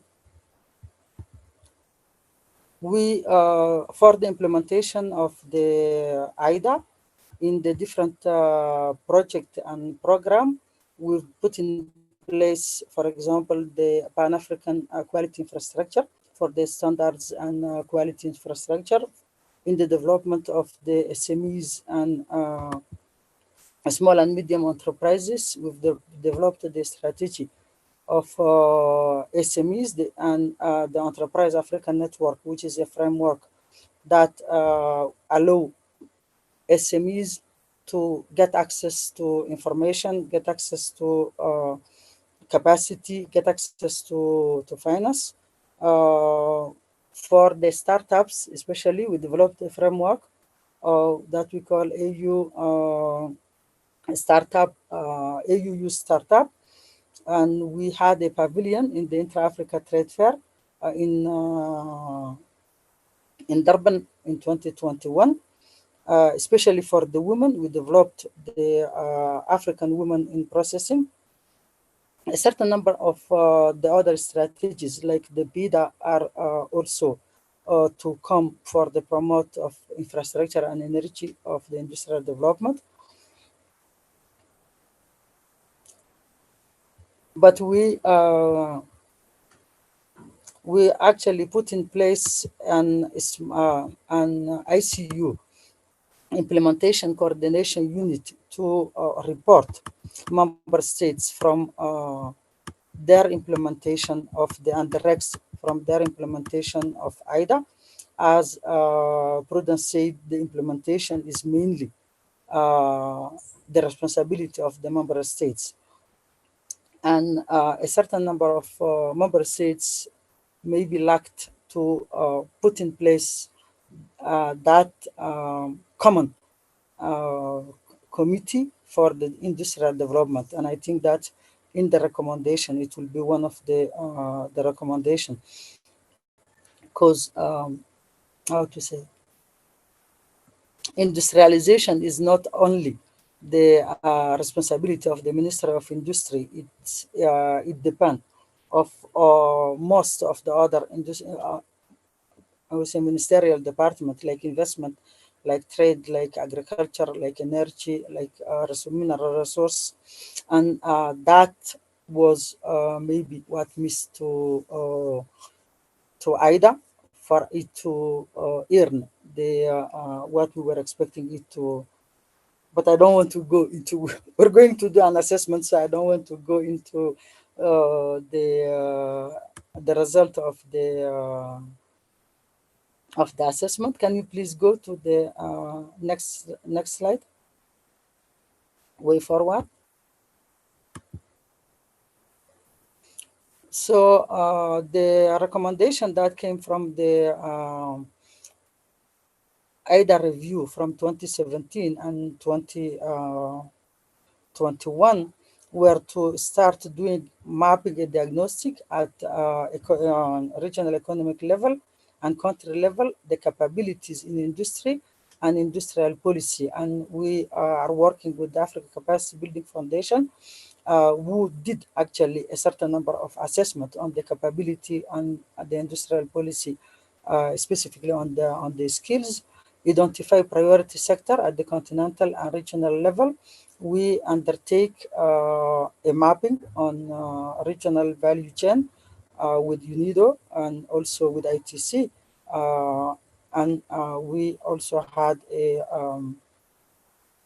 mapping of this priority with the OECD. And we came to the same priority area of agribusiness, pharmaceutical, automotive, mineral beneficiations, regional value chains like this are the priority sector that were recommended.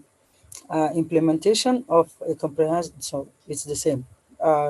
We did the mapping, and then now we need to go to the implementation of this value chain in the priority sector and set a realistic target matching continental, regional, and national capabilities. As I was telling you, it was reported that IDA was over ambitious, and maybe in the next phase, we need to be more realistic on developing the next phase of the industrial development framework for the continent and develop a work plan for meeting the targets. Next, please.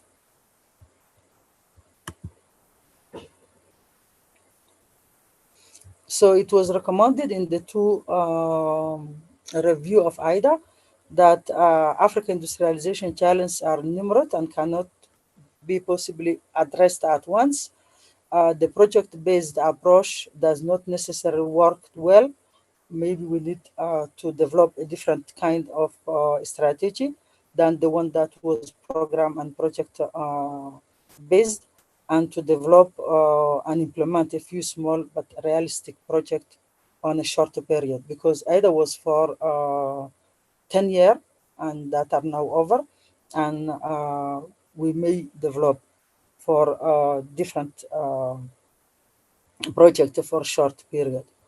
A simple and straightforward breakdown of the steps might also help. Next step, please.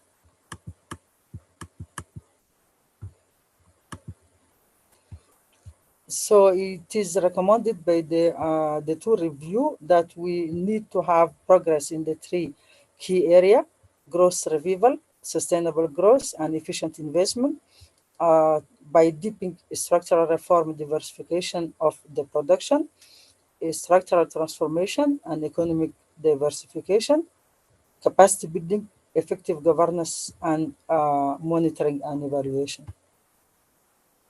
Next, please. There is also emerging priority area that we need to take into account. The use of the special economic zones as a tool for the industrialization of the continent, the micro, small, and medium enterprises, and the two are linked also. The use of the micro, small, and medium enterprises into the SEZ, and also youth and women that we need to support in the development of the industrialization. And for that, we already tried with African women in processing, which is instrumental for the development of the continent. But we also need to take into account the industrial innovation systems, the R&D, and the technological development, and whatever is going around the fourth industrial revolution, the Internet of Things, and all the digitalization, manufactured exports that was part of AIDA, but it needs to stay, energy and infrastructure. We cannot industrialize the continent without the development of, without accessible, affordable energy. So the development of the energy sector and the development of the infrastructure are primordial for the implementation of AIDA and the industrialization of the continent. The last slide is some key targets that we may take and achieve. I don't want to say try to achieve, which is 25% of manufacturing contributing to the GDP, 25% are contributing to the employment in industry, our share of total employment, 40% of gross fixed capital, capital formation as share of the GDP, and why not 70% manufactured export as share of total merchandise exported. I will stop here, and I thank you very much.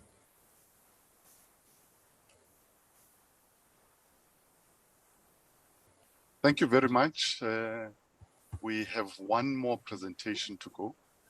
And because he's a brother to me, I can be, and we work together in the same office, I can be a little bit stricter on him on time. But I'm also cognizant, Mustafa, that this is the essence of why we're here.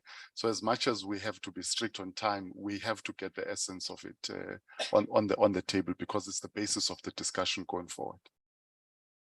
Thank you, Chief. Good morning and good afternoon, esteemed participants, both in person and online. Cognizant of the time constraints, actually, I will try to be as brief as possible. Next slide, please.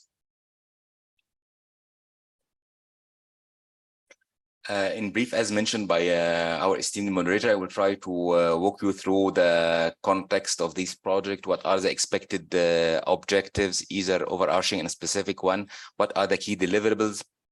What is the recommended monitoring and coordination framework for this project? what is the delivery modality, and then we will go into details of the first implementation phase, which is one of the key objectives of our kickoff workshop, as already mentioned by Mr. Kusi Tulasi, Head of Industrialization. Next slide, please.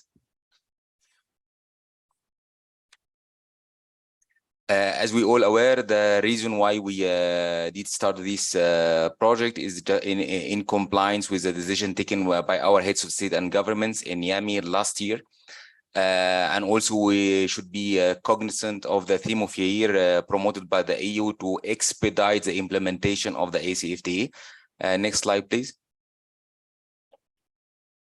When it comes to the overall objective of this project, we all agree this is not this project is not an objective on its own, but rather it's perceived as a catalyst for expediting, unlocking the untapped opportunities to be spurred by both ACFTA and IDA as well. Next slide, please. When it comes to, before I go for the specific objectives, I need to highlight two main key issues, as already mentioned by our esteemed moderator. Again, the intention of this project not to create a parallel process to the already existing relevant initiatives and programs on the ground, but rather to inform, to create synergies with them. As we already listened to the previous presentations, one of these issues, definitely ACFTA, national implementation strategies and committees, also IDA, national and industrialization national strategies, and definitely also the ACFTA adjustment fund, just to inform all already existing programs and initiatives with what we can say evidence-based and country context information to better inform these initiatives and programs. So precisely, we intend to assess both potential, which is more related to the ACFTA impact study, and actual impact opportunities, challenges related with ACFTA and IDA. And again, the intention is not to assess each framework in isolations of other, but rather we will give a particular focus on the interlinkages between those frameworks in relation to other frameworks as well. As clearly highlighted by Director Prudence, again, we shouldn't forget the key role of quality infrastructure in boosting both industrialization and trade in Africa. Also, we couldn't forget the role of SMEs in this regard, also the mining sector in this regard. Second objective is to draw critical lessons, best practices. We need to learn from each other, not only looking for other continents and regions to learn from, we need also learn from each other. The third objective is, again, to propose evidence-based and country context-specific policy actions in harmonization with already existing frameworks.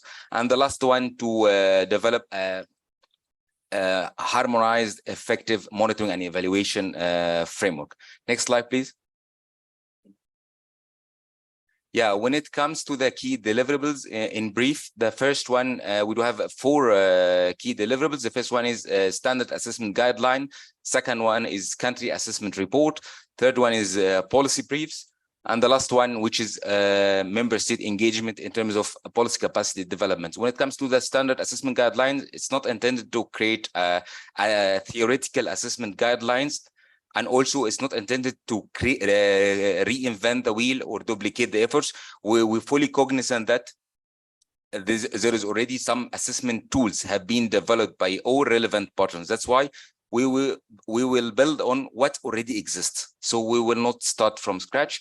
When it comes to the country assessment reports, we envisage to assess the 55 countries, and again, cognizant of the fact that it's a bit challenging to raise adequate requested fund to assess all these countries simultaneously. We are likely to split them into subsequent phases. When it comes to the policy briefs, this is to inform our heads of states and governments on the level of the African Union, along with other relevant stakeholders, what are the requested policy actions to be taken on all levels. And the last deliverables, as we all agree, again, the overall goal of this project is not to just to run the assessment, but rather to take following actions with our member states to enable them to better benefit from the opportunities to be triggered by ACFTA and IDA on the meantime, also to mitigate the expected risk. Next slide, please. To ensure consistency and bringing all the relevant partners on board to create more synergies, the recommended monitoring and coordination framework is to establish a technical working group, including all relevant organizations and co-partners in this project. Next slide, please. When it comes to the delivery modality and cognizant of the limited financial resources availability, we will split the implementation into 3 main phases. The first one is to develop the standard assessment guidelines, which relate to the first this workshop. Second one is to start conducting the country assessment on the ground to create the detailed country assessment reports along with the policy briefs. And the last one is to engage with the member state. This is the overarching and the end goal. Next slide, please. When it comes to the first phase, I would like to highlight a couple of issues. First of all, when it comes to the key deliverable is to develop the standard assessment guideline. When it comes to the time frame, we envisage to officially launch the standard assessment guideline during the February AU summit. Hopefully, we will go for it. When it comes to the key advocacy and communication activities, we will start with this kickoff workshop. Then we also envisage to organize a side event on the margin of the IATF. The third one, as highlighted by Director Prudence, which could be critical to raise awareness, to create more synergies and partnerships for this important project. And the last envisaged advocacy event, it will be on the margin of the upcoming EU summit in February in Addis Ababa. This is in brief the project. Over to you, Chief.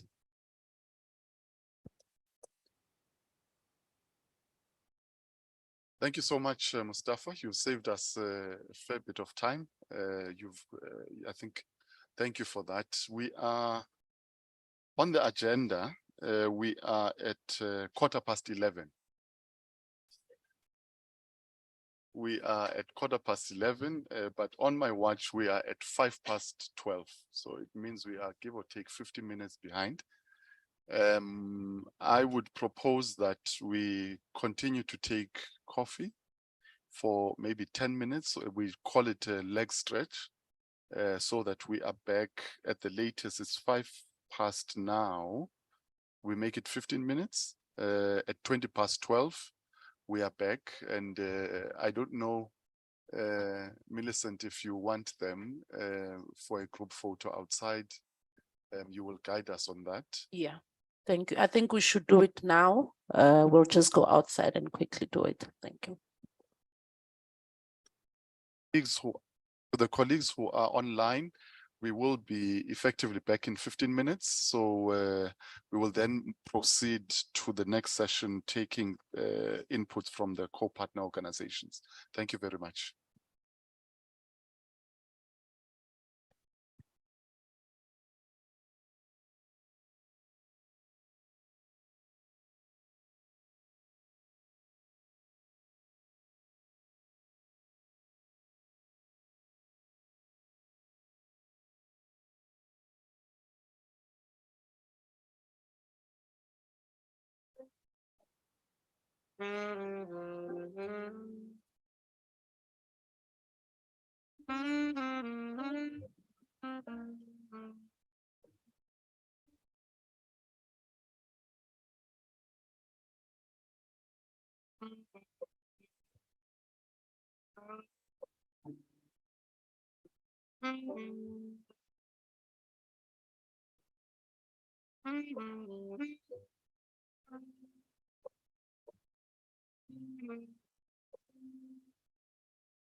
Thank you very much, colleagues, and for quickly coming back into the room.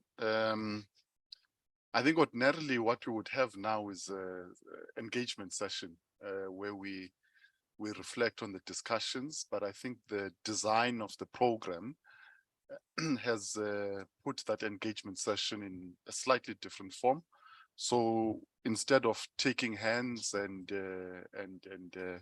getting inputs from people around the room and the colleagues online, we will then allocate specific time to some of the key partners that are in the room. And I would like to say that if there are colleagues over and beyond those that are listed in this in the program who would want to take the floor, please do indicate. But what I will do as a starting point is to go through the order that we have. The first set of remarks will come from our co-partner organizations, and I've been told that it is in no special order. So it's not because anyone is more special than anybody that we are starting with Patrick, but I'll start with Afro-Exim, Afro Champion, ITC, JICA, UNECA, and UNIDO. If there are any other colleagues who fall into that category that we have not included, we will open up the floor for them to come in before we get into the next session. So Patrick, in no particular order, we start with Afro-Exim, or rather in alphabetical order, not in order of preference of partners. So my brother, the floor is yours. Thank you very much, Chair. So allow me to stand on existing protocol and bring you some words from the bank's senior management. So as you may have realized from some of the discussions today, the bank takes a multidimensional approach to development across the continent. And we've taken that view because we know that boosting African trade and mainstreaming the integration of the region into the global economy will depend on progress in a number of critical areas, including boosting intra-Africa trade, the acceleration of industrialization and the diversification of African exports, as well as leadership in trade finance in this region, where on average trade financing gaps are about $120 billion every year. So because of this, the bank made these areas part of its strategic pillars, and they've expanded that to the strategic plan, which is going to run from 2022 to 2026. As part of this plan, we've embraced the transformative potential of the AFCFTA for Africans' economic development. And we are working very closely with our partners, the African Union Commission. We are working with the AFCFTA Secretariat to make this a reality. Some of the initiatives to make this happen are creating an intra-Africa trade department, which focuses fully on intra-Africa trade and implementing the AFCFTA. And this department has disbursed over $20 billion and is doing that on a revolving basis, just done so for the last 4 years, every single year on year. And we're hoping to double this number in the next 5 years. We've also onboarded about 480 of the 600 African regulated commercial banks into our trade facilitation program so that they can benefit from letters of credit and confirmation lines in support of intra-Africa trade. So we're looking to have an $8 billion limit on that. Another key initiative, which my brother has spoken about, is the Intra-Africa Trade Fair, which happens every 2 years. Happened in Cairo, happened in Durban, and this year it's happening in Cairo once again. And I've spoken to some of you about it. All of you are cordially invited. If you want to organize events there, please speak to me afterwards. We will be more than happy to accommodate. We would love to integrate our partners into this event. We're also working with our brothers at the AFCFTA Secretariat to put in the adjustment facility, which is part of the deliberations that are going on this week here in Kigali. And this facility will be availed through a public and private window and can be used to support this emergence of global value chains, or rather Africa-wide value chains.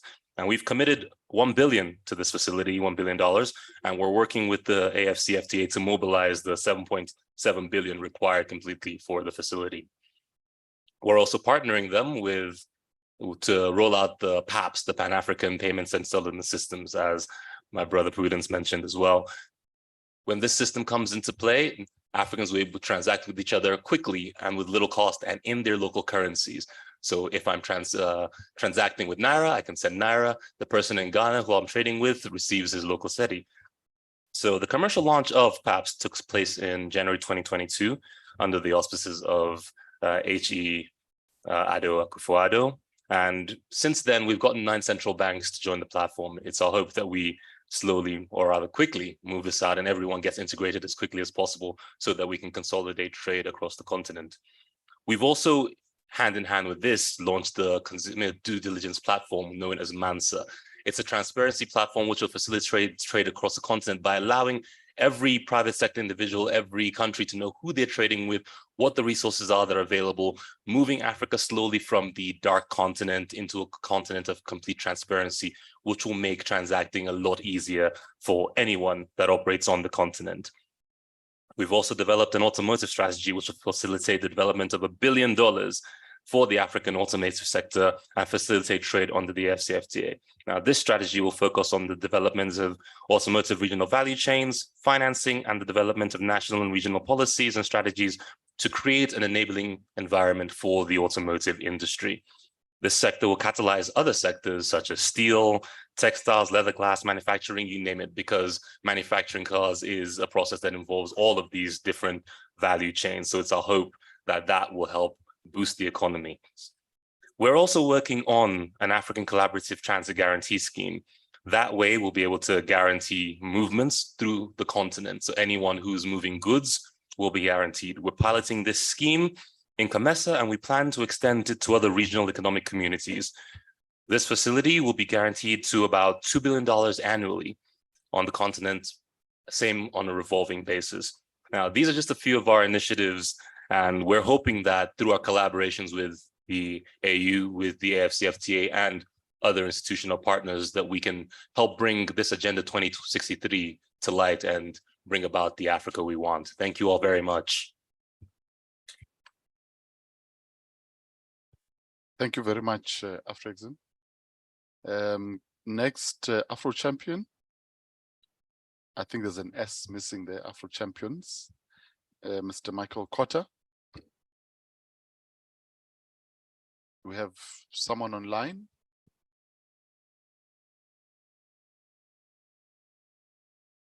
Yes, Mr. Moderator, I think Mr. Kutu was online, but for some reason he disappeared. So I may have to take on the mantle for him. Yeah. Please let me know if you can hear me or see me. We can see you and hear you loud and clear. Thank you. Wonderful. Okay, so good afternoon from my side and good morning wherever you are. On behalf of our co-chair, Dr. Edem Atobenu, I would like to convey our sincere gratitude to the AUD and NEPAD for the special role given to us to join this August discussion on the assessment of the AFCFTA. We do understand that the AUDA is a special player, and for convening such important players and counting Afro Champions as one, we hold that in high esteem and are willing very much to contribute to the assessment in one way or the other. For our own initiative, I mean, as Afro Champions, there's the AFCFTA year report series which we have, and I think on the basis of this, we were able to discuss quite far with AUD NEPAD as to how we could contribute very much to the incoming assessment that is on the ground. So, of course, there are also other initiatives with regards to AFCFTA report, other assessments on the continent. But we find this synergy that is trying to create one which everybody rallies around.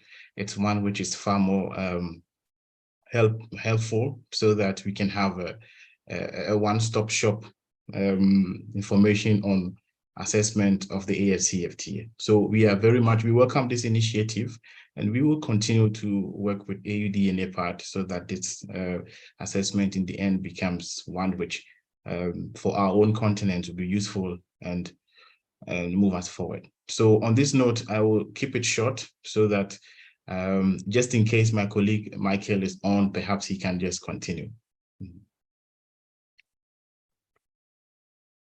Thank you, Richard, and greetings to all colleagues. Richard, I think you conveyed very perfectly the message from Afro Champions. So I would have much to add. Just to add that I think this is a very important initiative from where AUD NEPAD sits. I think one of the unique things that this initiative can contribute is the ability to pull together all the different assessment initiatives in the continent. I think there are multiple assessment initiatives that have been undertaken by various institutions for progress of the AFCFTA. We've seen all kinds of forecasts and projections. We do some Afro Champions. We've seen other initiatives by other partners. So I think one of the good things we can do with this initiative is so that AUD NEPAD can pull together the different strands of assessments that are being undertaken by different players all over the continent, and it can be a point of synthesis, you know, for all the different assessments that we know are ongoing. So that's just a little bit that, especially from Afro Champions and based on our experience playing in this space and the ecosystem, we would like to add.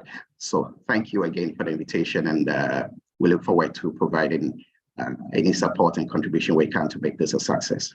Thank you.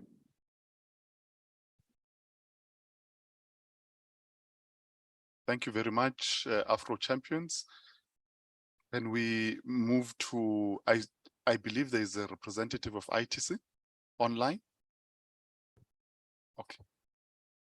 Good afternoon, everyone from Geneva. Can you hear me and see me? Loud and clear. Perfect, perfect. So let me first thank Auda NEPAD, the AUC and the AFCFTA Secretariat for inviting us to be part of this important kickoff workshop of the assessment study. Let me also apologize for not being with you in person today, but we look forward to future physical meetings. At the ITC, we're working closely with Auda NEPAD, with the AUC and the AFCFTA Secretariat. So it's a pleasure to contribute in this trilateral collaborative effort to further Africa's industrialization through the AFCFTA. I must be honest that I had also questioned the timing of the assessment, given the current status of AFCFTA implementation. But now I better understand the scope and terms of reference. I think it's very clear that this is an important and timely initiative. At ITC, our role is, of course, to support SMEs to connect to regional and continental value chains. And history has really showed us that industrialization is not possible without trade. So let me therefore also join others to praise our partners for bringing together the AFCFTA and ADA under one assessment framework. I think, as Prudence highlighted, this isn't the first time efforts have been made to ensure coherence between Africa's trade and industrial policy. And indeed, if I think back to when negotiations on the AFCFTA first began, industrialization was singled out as the main pillar of the BOLD AU initiative. But I think we know that this industrialization potential of the AFCFTA isn't guaranteed and will only be possible if countries take mindful action to embrace industrialization through investing in competitiveness and refocusing production and trade structures on their comparative advantages. And I think this is why linking the AFCFTA and ADA impact assessments is very crucial. So I've been asked to share on some of the ongoing interventions of ITC, which could perhaps complement the assessment. So let me focus here. First, with the support of the EU, ITC has worked with the AUC to identify 94 promising continental value chains in the context of the AFCFTA, and Ron spoke briefly to this. So each of these chains link at least 5 African countries from different regions with comparative advantage on the side of either inputs or outputs.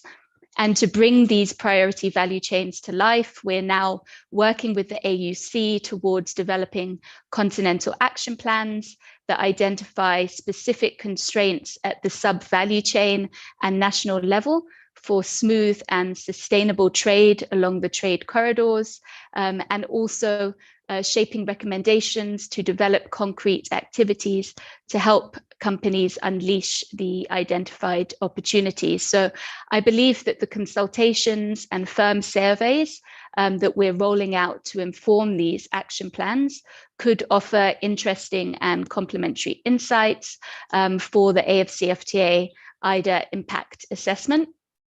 Secondly, we're working closely with the AFCFTA Secretariat to understand the opportunities and challenges facing Africa's private sector when participating in intra-African trade.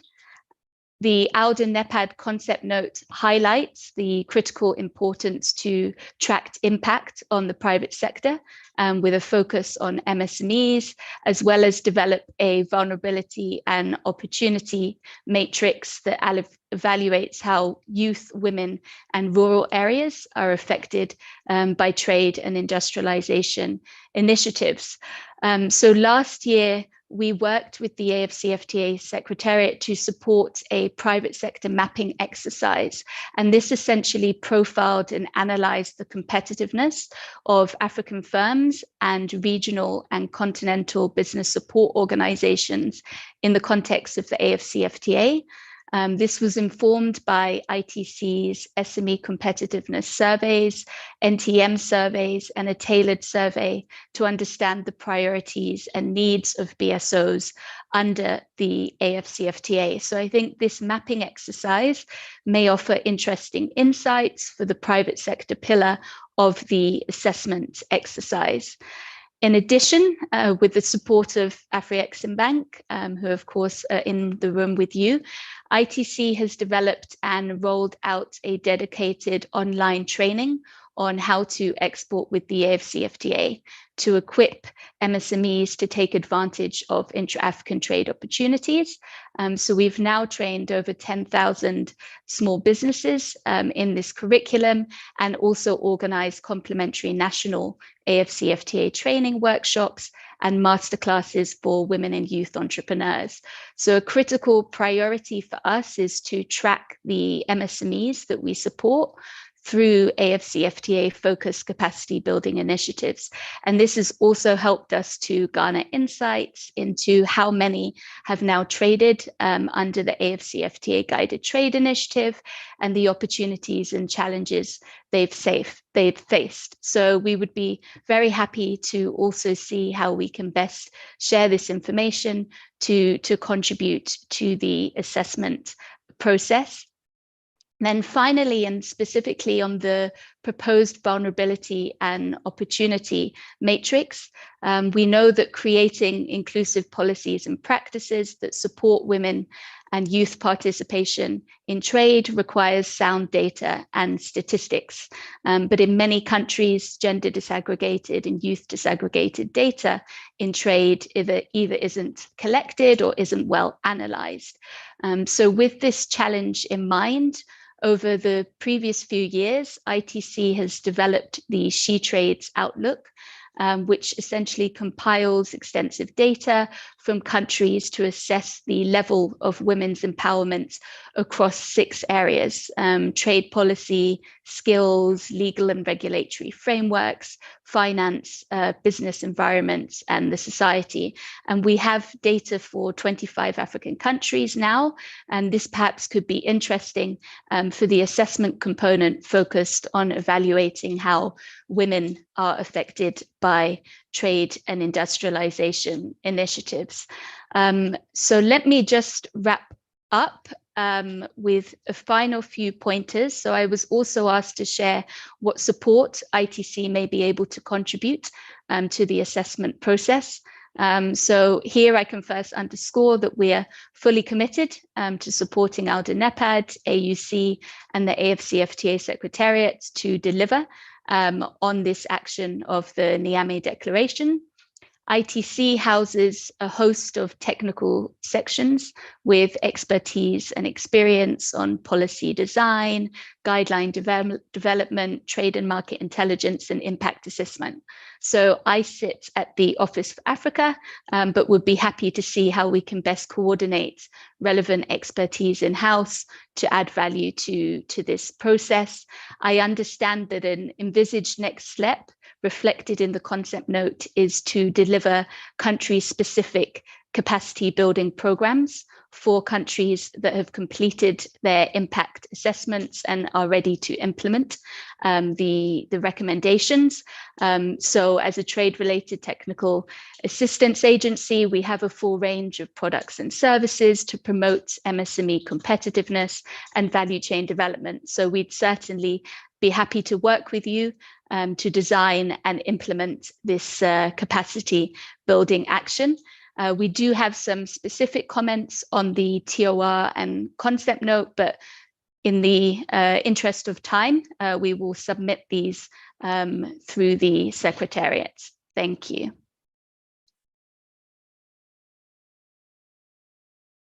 Thank you very much, ITC, and I want to echo that those colleagues who have specific comments that they want to make on the TORs, the space is available to work with the team that is leading this to submit, and we will reflect them accordingly as we proceed.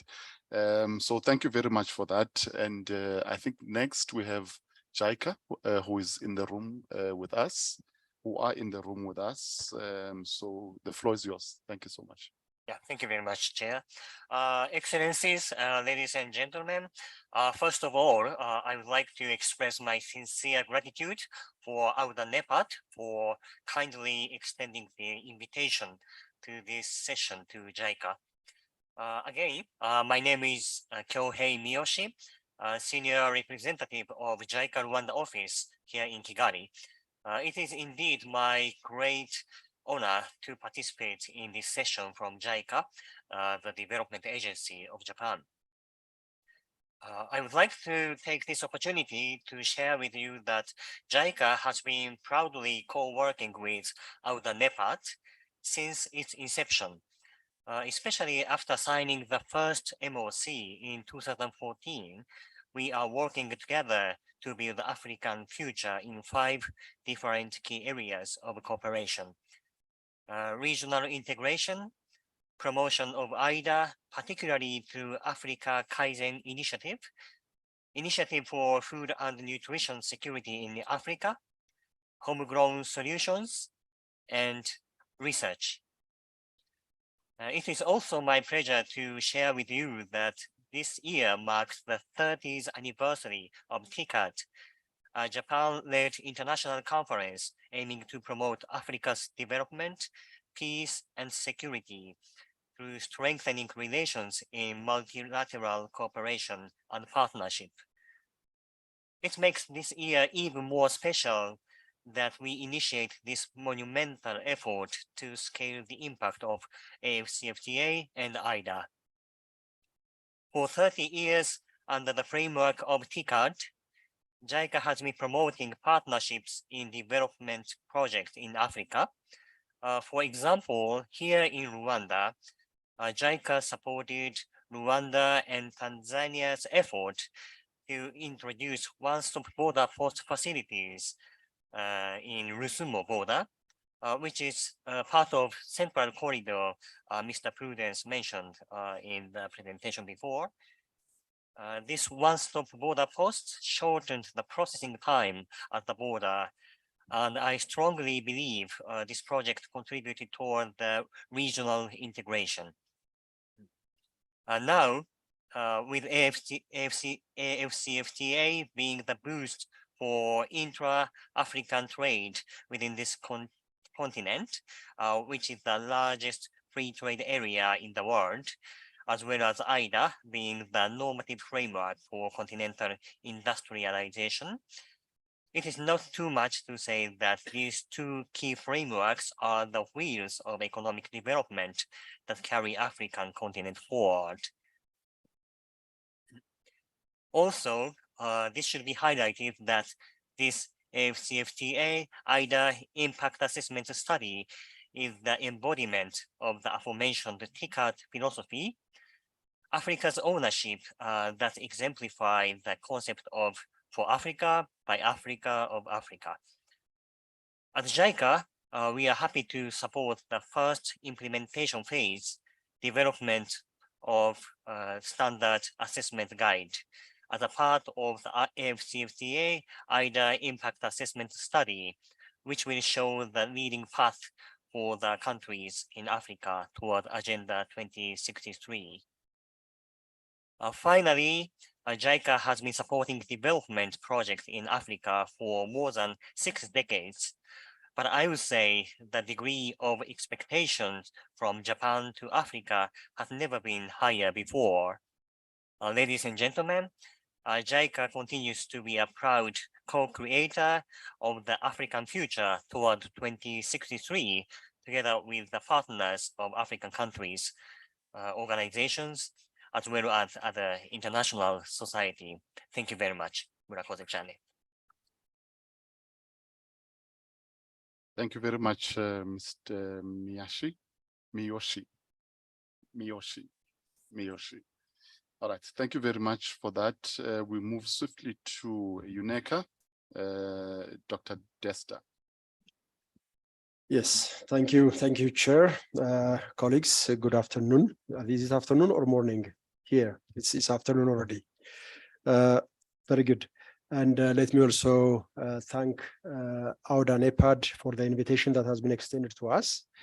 Of course, many of you already heard ECA ATPC work being mentioned by different colleagues. I'm not going to spend too much time talking about what ECA does or what ATPC is doing.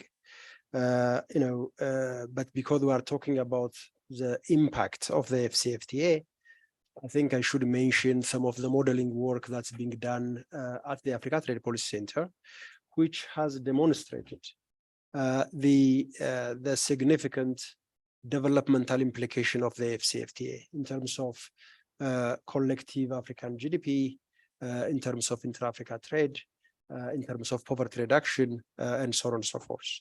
We are not the only ones doing that. A lot of several other institutions are doing similar work, and all of them are coming out with the same type of results. The only difference is some have it greater than others. The numbers differ between different institutions, World Bank, IMF, UNCTAD, ECA, etc., etc. And of course, strategies have been mentioned, and I will also mention that here.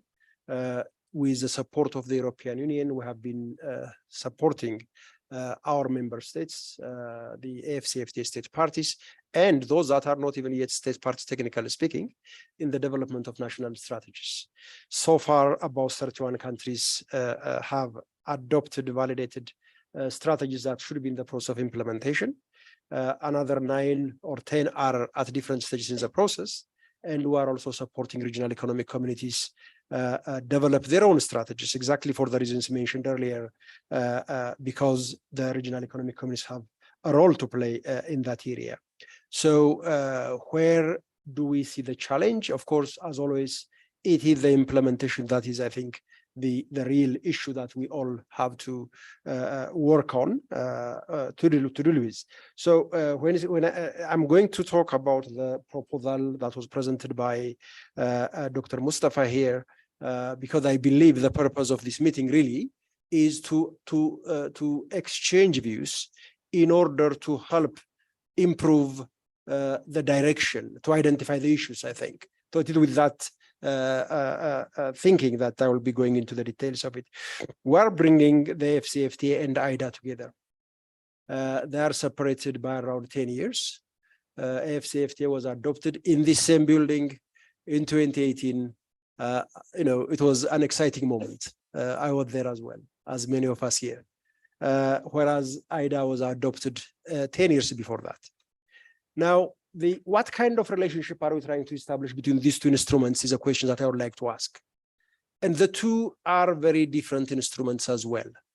IDA is a strategy type of document, a political document, whereas the FCFTA is a legally binding document with, as Prudence emphasized, a mandatory dispute settlement mechanism in place, right?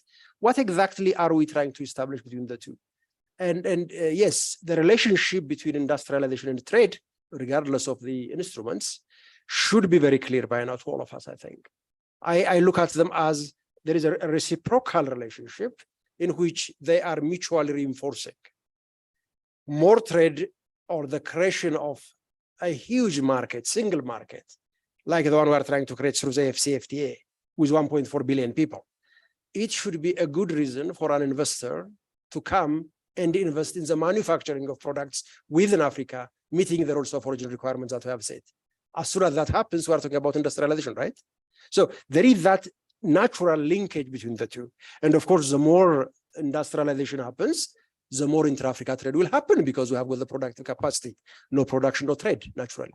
So I hope we are looking at it at the conceptual level as well, a bit deeper. And then I ask the question, we are talking about the impact. The FCFTA, the negotiation started in 2015, 2016. The decision was taken in 2015. I believe if I were sitting, looking after the implementation of IDA, I would believe that as soon as the continent's leadership took a decision to create that single market through the FCFTA, I would expect some kind of change on the ground. Oh, a single market is coming. We tried it in so many different ways. Through Rexas building blocks, Abuja Treaty, and this and that. Now, all of a sudden, we are going to create one single market. Oh, that brings 55 AU member states together. Did we see a change in the implementation of IDA because of that decision in 2015? And then a very swift, unprecedented rate of ratification of the AFCFTA. It has never happened before.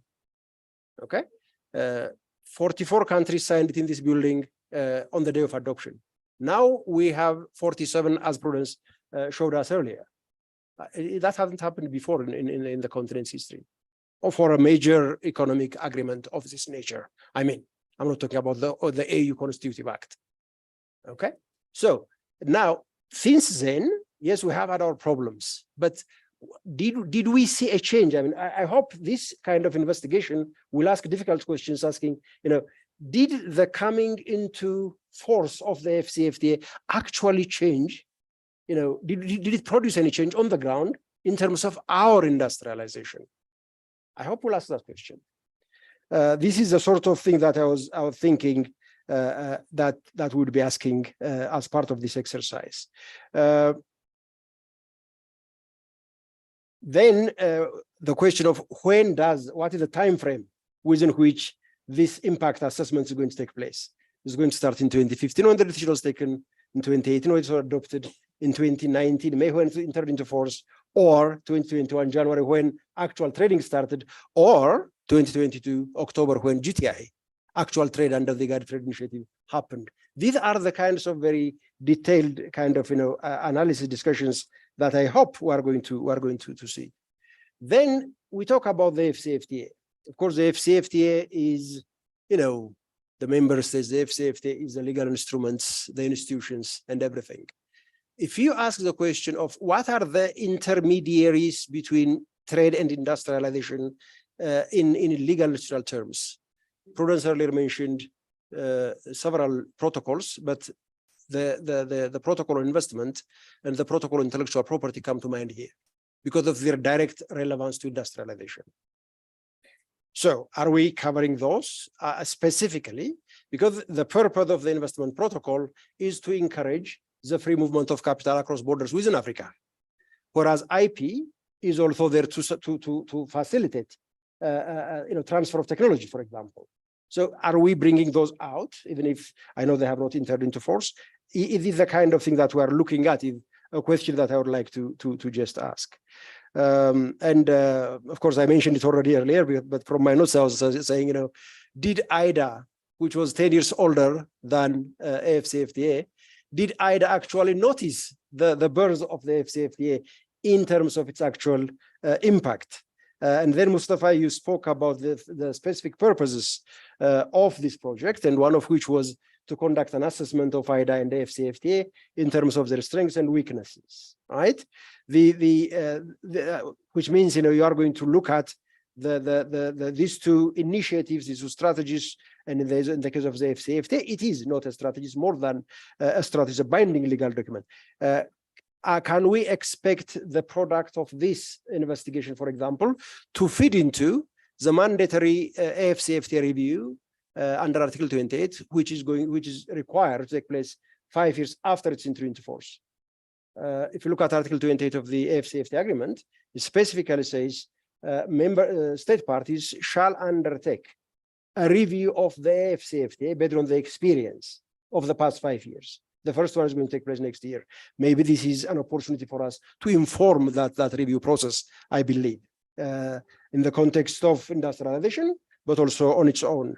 And then you spoke about the standard assessment guidelines. I hope we'll talk more about those, the guidelines themselves, the standard assessment guidelines. I'm coming close to finishing, colleagues. I know I'm talking long, but I know we can take long. When we talk about trade and industrialization, right now, probably the hottest topic in the world, I think, relates to green minerals, of which Africa is uniquely endowed. When you look at, figures like DRC alone supplies 70% of global cobalt production today. I mean, it is just hard to believe, and yet that product is in high demand. Now, we have AFCFTA, and we have the IDA, and we are talking about the linkage between trade and industrialization. I hope, and there is a lot that's going on. Mustafa and I were together in Stellenbosch a couple of weeks ago, talking about exactly these kinds of issues. Are we linking them up, or are we talking in silos? I didn't hear it being mentioned here, for example, because if we talk about the use of the AFCFTA as a tool for industrialization, and industrialization as a tool to facilitate implementation of the AFCFTA, I hope green minerals and the need for beneficiation, the need to move away from the established pattern of digging out and exporting the raw product. If that's going to come to an end, we have to link these two, I think. Our NEPAD has a new extractive strategy, if I remember. AMDC has released a new green mineral strategy. We have the Africa Mining Vision. There is just so many of them. Are we linking them up? And this, I think, is a huge opportunity for us to bring them together. Finally, on the strategies, I hope we'll have an opportunity to look at them closely. As I said, we have been deeply involved in the preparation, in supporting. We don't prepare them, we support member states to prepare them for themselves.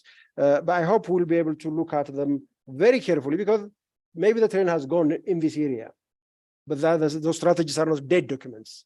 We should be able to inform their implementation as we go, for example. And final point, Mustafa, that's for you. The timeline that you gave us, I'm worried. I don't think you are going to give us a really good product within a matter of 3 months. I hope you have some flexibility, and I hope your bosses are listening. Thank you very much. Thank you very much, Yuneka. I've conferred with my colleague to the left, Kosi, and we've agreed that prior to us handing over to him for the wrap-up, we will give Mustafa an opportunity to reflect on most of the inputs that are there, because I think it's important for him to give us feedback on some of those issues. So with that, I would like to call on UNIDO.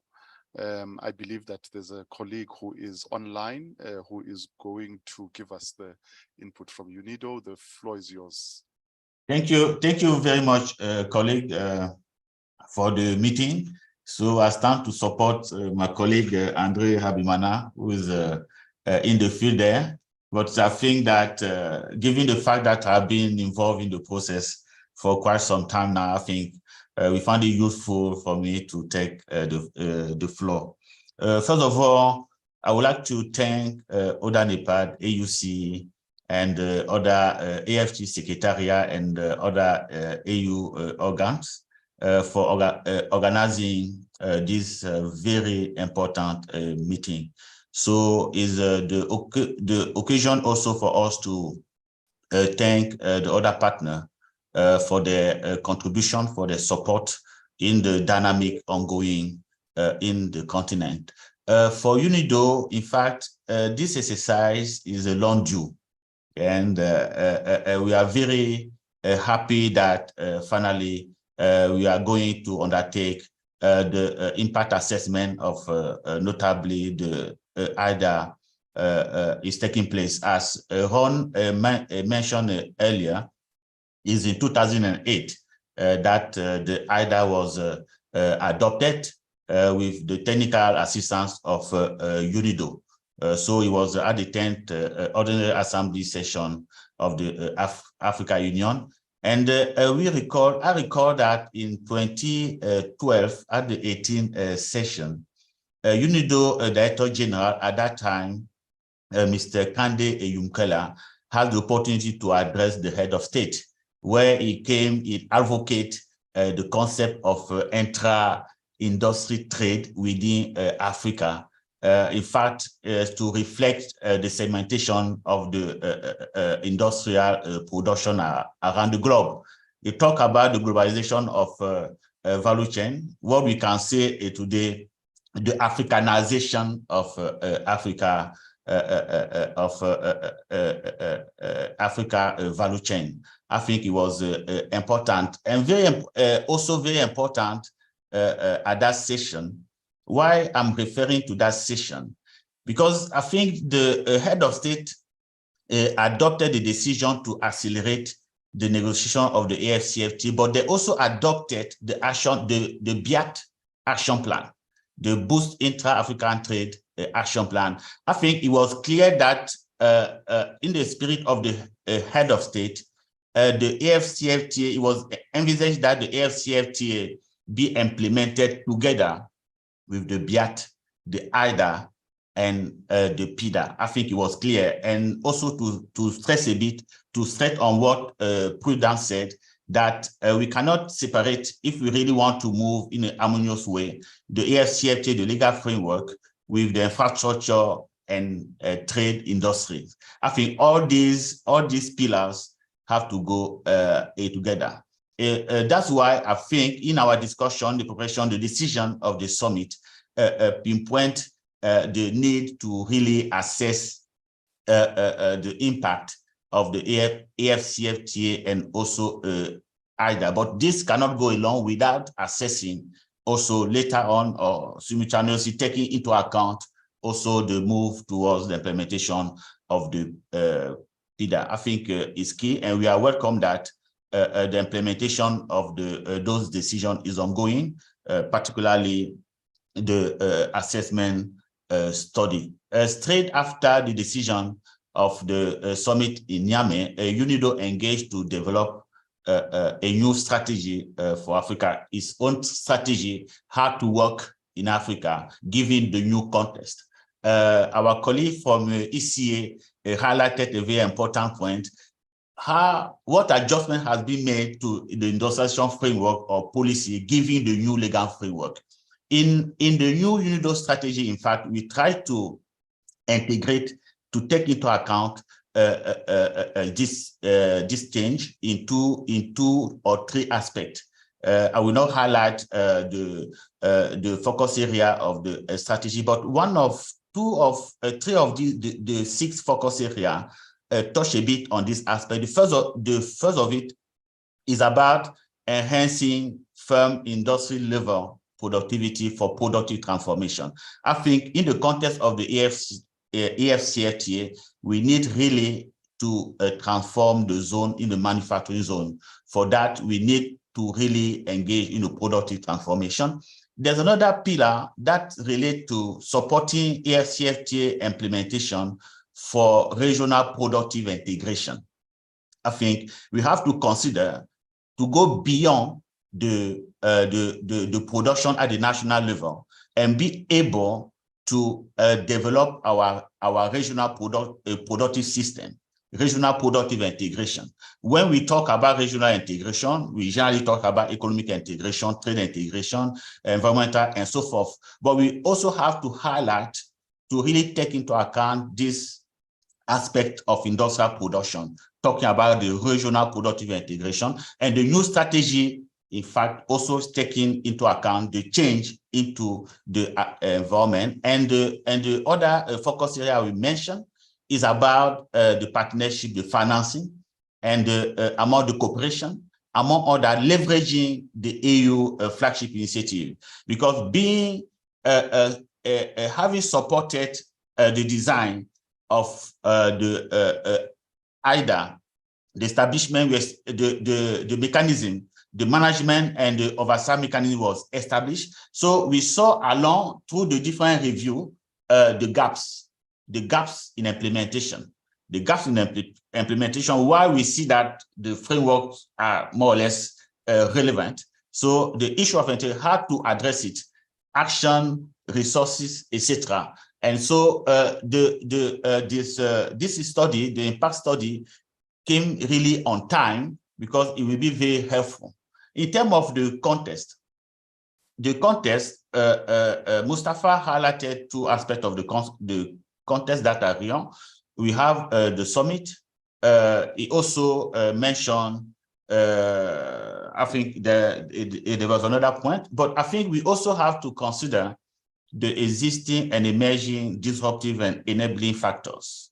We have, notably, we have an enabling factor that we are designing. We will be entering the second 10-year implementation plan of the Agenda 2063. I think is very much important, but we also have to consider that Africa is not implementing those framework or legal frameworks in isolation. We also have other platforms at the global level that need to be articulated with the work we are doing in the continent. I will just mention, among other, we recently in South Africa, we saw the initiative of the BRICS to support African industrialization. I think in the recommendation of the impact study, those are the things to consider. We have to consider the FOCAC. Those are platforms that have an influence on what we are doing. We have the TICAD, the JICA are talking, but when we see the TICAD action plan, the element that are related to the framework we are talking, we have the European Union, Africa Union platform. I think we also have to see those contexts and to work on the in the process of assessing the impact, formulating the recommendation to take into account those external factor. UNIDO, particularly in supporting the impact study, is relevant for our work as the UN implementing the UN Special Agency for Industrialization. So currently we are working towards developing Africa Industrialization Index in a holistic manner. So it's a holistic conceptual framework together with Africa Development Bank and also Africa Union, and also the African Industrialization Observatory. I think those are the elements that will be very useful. In relation with the concept I mentioned that the former DG promoted, advocated at the, in 2012 in front of the head of state, this intra-industry trade, we developed a new tool to really map the regional value chain. In Alger, in March 2011, when this value chain was identified, the priority sector, pharmaceutical, automotive, and agribusiness, we work based on a methodology. Now that we are moving towards within the framework of the AFCFTA, we develop a new tool to map regional value chain, yeah, to really address, because we are talking about intermediary goods. So we should be able to identify along the region, within the region, and across the region, those different links and see where the gaps are, and to be able to put in place the upgrading modernization program to really bring the regional value chain to the point. So UNIDO, with the different, with the reform we are undergoing now, so we have a relevant division that will be fully involved in the implementation of this impact study. My colleague who's still online, we have a full division on capacity development, industrial policy, advice, and statistics. They will be fully engaged without mentioning the other division of digitalization, etc. So this is to say that we continue to support this, fall within the framework of the implementation of the decision and declaration of the summit. So UNIDO remain on the side, and then we'll be working in partnership with all the other partners. So you can count on us to ensure that we have a very good deliverable, because we've seen that they are very relevant to move ahead the industrialization agenda of the continent. Thank you very much. Thank you very much, UNIDO. You want to come in? Go for it, Gilberto. No, thank you, Chairperson. Before Mustafa come with some element of response from different questions that has been asked for ATPC, may I first commend the organizer for this workshop. My comment is on 2 points. First is on the structure of this workshop. My suggestion is that next time we give more time for the presentation of the concept note and the goals of the study, as well, of course, the objective. And after we have a space for a discussion, instead of each institution make presentation, because the goal is really to go deeper what we want to achieve with this assessment. The second comment is related on a study, or at least the very short presentation that Mustafa did. First of all, when it comes to the AFCFTA assessment, there's been already multiple studies, either in terms of tariff laws. We did recently with the consultant, or even in terms of individual countries, and it's been done extraordinarily well by ECA.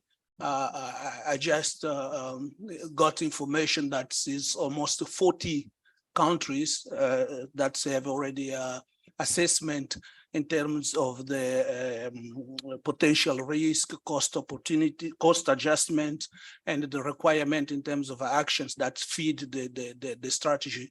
So my suggestions is that all these studies can feed, not just be a reference, but can feed the study that we are intend to, at least when come to the AFCFTA. Of course, there will further things to do on the connections between AFCFTA and industrialization. Another element is also that so when we analyzing the impact, we have to be, as Melaku said, very comprehensive, not just in terms of trading goods, but of course, trading service is very important for industrialization. And now within this new protocol on a digital trade, that's also important, and investment and IPR. The last point is also, I already discussed with Mustafa, is in terms of the time frame. I think it's very ambitious. We will see how it will, if it will be possible. But my comment is not to run in detriment of the quality of the study. So this is my initial comment. Thank you. Thank you very much, Gilberto. I will defer you in the interest of time. Take the comments from our colleagues from think tanks and academia. We process those, and then before we go towards the last sessions, I will give to you to respond to those. So in alphabetical order, I think, or in no particular order, Dr. Trudy from Tralac, could you please take the floor and we hear your comments. Thank you so much, Chair. And I really want to congratulate NEPAD and all the partners for launching what I think is an absolutely necessary but extremely complex initiative. The questions I'm asking when I first read through the terms of reference and the concept note come back to almost the prior questions one always asks. What are we assessing? How will we do that? And why? And what happens post-assessment? Now, we've got a reference already to policy capacity building, but at the end of the day, industrialization is not by governments. It is the private sector that make a decision to invest, to innovate, to produce, and to trade. And so capacity building, I think, perhaps could be expanded to a much broader focus, which would really assist particularly the SMMEs. It's also important here to take stock, and this is of course being done on a regular basis, with the interconnections between all of the different initiatives that we have. We have a continent-wide free trade agreement, a new initiative, also very complex and ambitious. But we have regional economic communities where in recent years, they have been adopting industrial strategies. Industrial development and industrial policy, colleagues, has always been seen as a national prerogative. So we really are looking at a multiplicity of levels that are interconnected, and we have to understand how those connections work. So how do we take a look at policies to support domestic industrialization in the context of the initiatives to build continental or regional value chains? We all want, as AFCFTA state parties, to attract FDI to our economies. So there are some tensions, and it would be really good if we could start understanding some of these issues. The other flagship projects of the African Union, in addition, of course, to IDA, PIDA, absolutely critical. It links directly to the trade and services agenda under the AFCFTA. And here it is really encouraging that we are looking to regulatory frameworks for regulatory cooperation. But we probably should go further. Harmonization to eliminate the barriers associated with unharmonized regulation frustrate not only trade, but also cross-border economic linkages and regional and continental industrialization. The issue of climate is not explicitly incorporated in the AFCFTA, and colleagues, we may see further down the line that some state parties propose that we have a protocol on climate. But the matter of green industrialization is one of the important avenues in a renewed interest in the trade and industrial policy linkages. This week, there are discussions, for example, at the World Trade Organization. The reality is that if we wait for a free trade agreement to lead industrialization and economic transformation, it will take a very, very long time. The static effects of the free trade agreement are to increase trade. That we see under BEAT, but the recognition with the AFCFTA as a framework for Africa's industrialization, I think, is a bold and extremely important initiative. The AFCFTA will not achieve its objectives if we do not transform the structure of our economies, develop, diversify economic structures. There is a risk, colleagues, and this has been mentioned before, and that is that we may actually perpetuate patterns of industrialization that exist already. And this, I think, should be a focal point in this inquiry. How can we develop, design policy, but also implement what we have in the AFCFTA, assisting those countries that really are in the early stages of industrialization, or some that have in recent years lost industrial capacity, and there are some of those on the continent. Industrialization is an economy-wide construct. It's about linkages from agriculture to industry and services. The interconnections mean that the scope of the inquiry has to be economy-wide, in my view. The services sectors in their own right are industries. And I'm very pleased in the AFCFTA priority list, we've got transport and logistics. It's a recognition that services are about industrialization. But the linkages across the different industries and sectors, this is really where one sees economic transformation. What kind of indicators could we use in the assessment to see and to monitor progress? I think very important, our colleague mentioned earlier on, there's a global dimension as well, colleagues. At the moment, from a trade perspective, Africa as a continent is a commodity exporter primarily. From an industrial development perspective, it is forward linked into global value chains, providing the raw materials, of course, and value is added elsewhere. Now we have tensions here. Our global trade partners are extremely important, not only in terms of trade, but sources of investment, for example.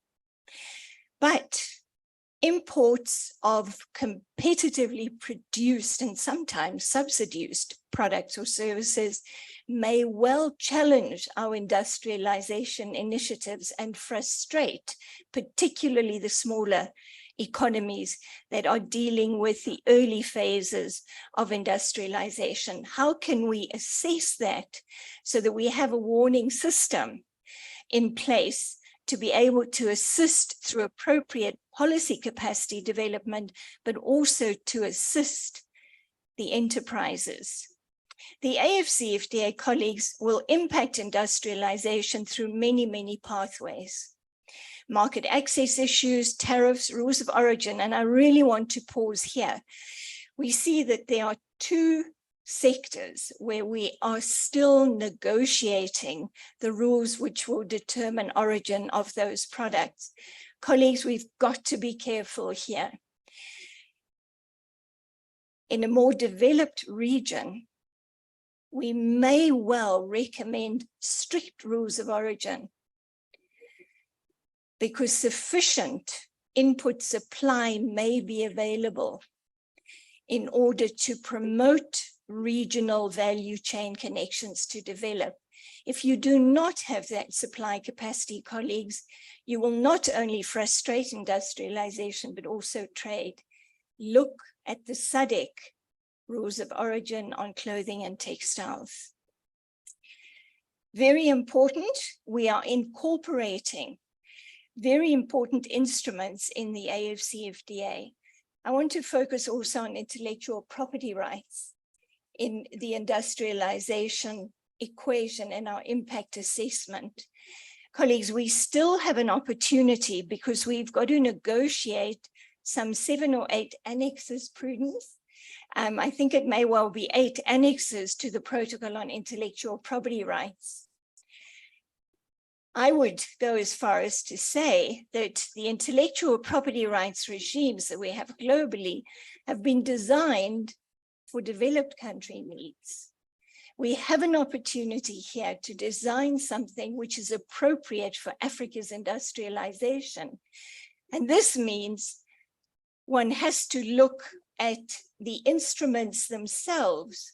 And I'm really excited about the fact that we have included utility models as one of the intellectual property rights. It's been used very effectively in Asia and Southeast Asia for industrialization. We need more research about that. The ministerial regulation on SEZs, I think, is extremely important.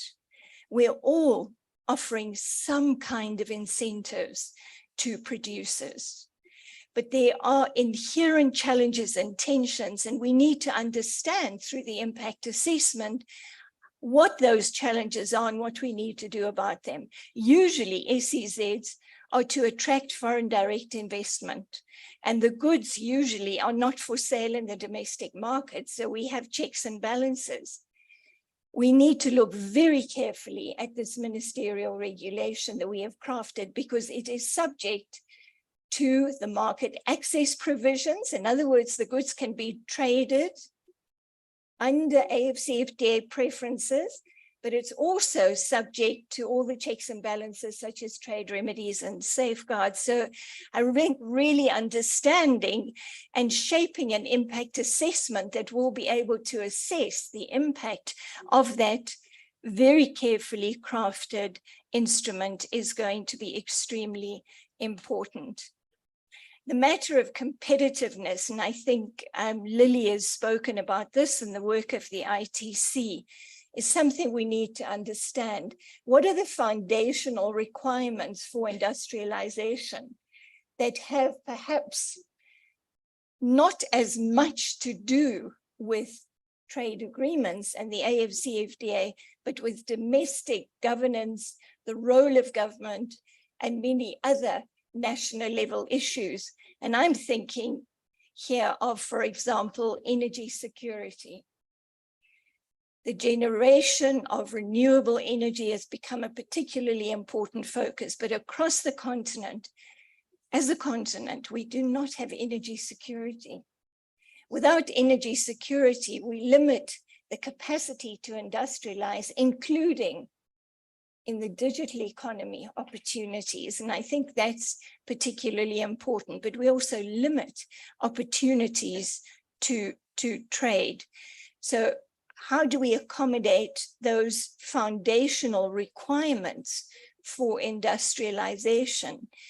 And it could be that some of the avenues through the policy capacity building channel could be particularly useful. The policy briefs that are noted, I'm really excited about those.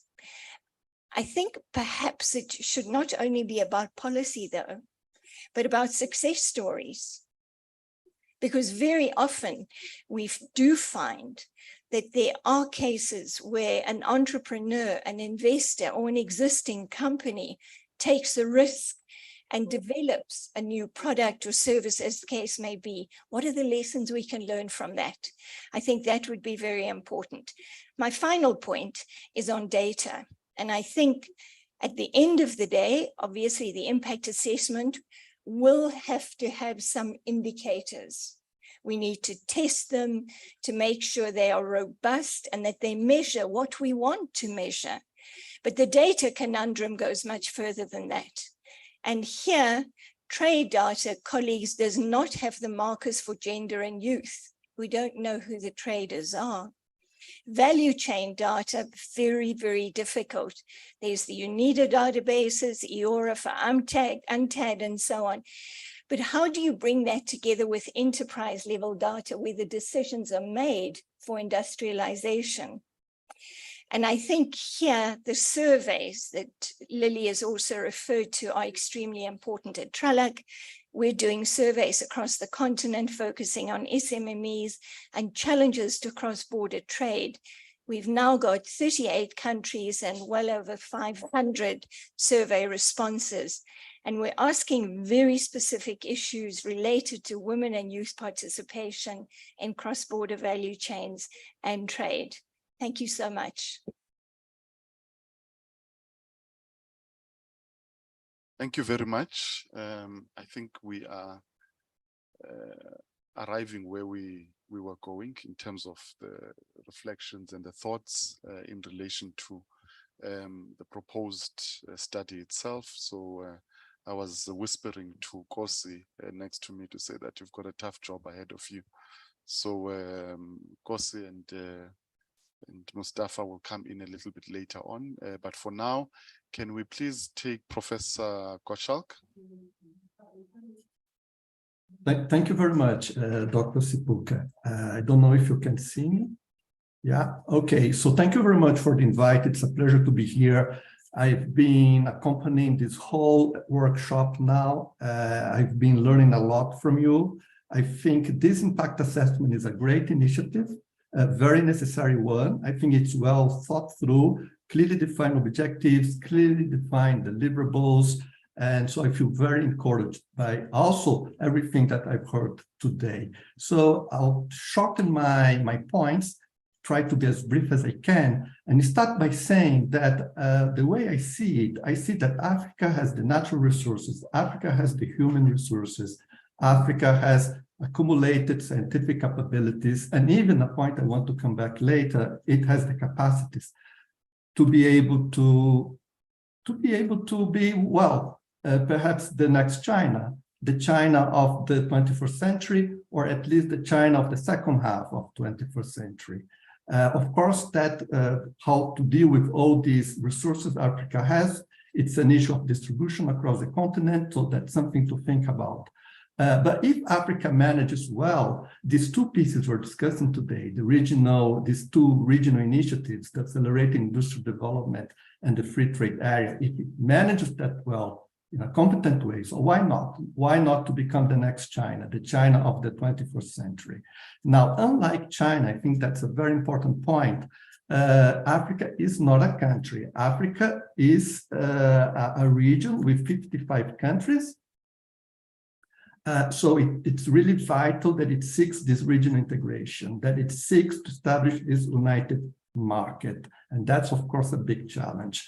Now, on the point of industrialization, the point I want to make is that, yes, because there is this time lag between these two frameworks, between, as was referred before, between IDA formulation in 2008 and then the free trade area in 2018, I think that a challenge is how Africa is thinking about going about industrialization. And if you look at the early documents, a lot being said about how to integrate in the global value chains. But the point here, if you're talking about region integration, then is it really about that, integrating in global value chains, or it's about really industrializing to serve an emerging, powerful internal market, to serve that market? So how to go about industrialization? But whatever way you go, yes, you have to think along the lines of establishing, developing your regional value chains, be it to serve the domestic market, the regional market, be it also to serve outside markets, as China did 20, 30 years ago. They established regional value chains actually rather than global, because if you look at the manufacturing segments of the value chain, they were all concentrated in East Asia, but to serve the Western markets, but to serve the US market. So we have really to clarify how you want to go about that, what's your priority, because that has implications for how you deal with your trade barriers, your tariffs, how you want to manage that. So I think that's a very important point to look at. Now, I think that a big risk, of course, that market integration, region integration, industrialization can create great opportunities, but as was mentioned earlier on, also very big risks. And I think the big risk that Africa faces is that this continental free trade area will benefit a few countries to the detriment of the many, especially the small, low-income countries. So the challenge is that market integration may lead to that very unbalanced development path, which will then create resistance. So this process has really to be well managed politically to mitigate tensions, but also to find ways for rebalancing. So that's I think it's a very critical point. Now, looking at the action plan for accelerating industrial development, I appreciate the fact that it looks realistic. From the documents I read, some of them, it focuses on 3 key sectors: agro-processing, pharmaceuticals, mining beneficiation. Now I heard from you, auto industry is there as well. I think that's great, that's important. And my view is that you really have to be ambitious, the value chains you want to develop, rather than to focus on those few ones. On the impact assessment exercise, I think it's very important to pay attention to the following. On industrial policy, it's really important that, yes, that countries have their own industrial policies. It seems that Africa is making progress on that front, from what I've heard, but as I also heard today, that these national industrial policies are clearly linked to the industrial policies of the various African regional economic communities you have. And these in turn are in line with a broad continental industrial policy, that is in place. On institutions, I think it's very important to look at what institutions you have already in place to ensure that industrial policy, to ensure that market integration can succeed. And of course that you do have those institutions, some of those already. You have all the NEPAD, you have the African Union Commission, and you have all these international organizations, you have UNECA, and so on and so forth. So that's a very positive thing. But what about the financial sector? What about how to support financing industrialization? So what would be the role of the financial sector for that purpose, to that end? Is it that Africa has a fragmented one? Is that Africa has an integrated one? So we have to think about that. What sort of financial sector you want for Africa? What about the role, for example, of the Pan-African banks? Can they do something about that? What role they can play? And then let's think about institutions you have already that you're not using. The sub-regional development banks, for example, that Africa has for a long time, that these are long established, very strong banks, stable, the African-owned, it's very important, the African-controlled, but the point is that they're not really being leveraged for development, not to the extent that they can be done. So that has to be thought about, how to use these instruments you already have. What about regional funds? For example, the funds that you need to be able to finance digital and other infrastructure projects that Africa needs to be able to integrate regionally. Now, one of the last points I'm going to make is on the industrial supportive policies that you mentioned that, but we are not really discussing what we mean by industrial supportive policies.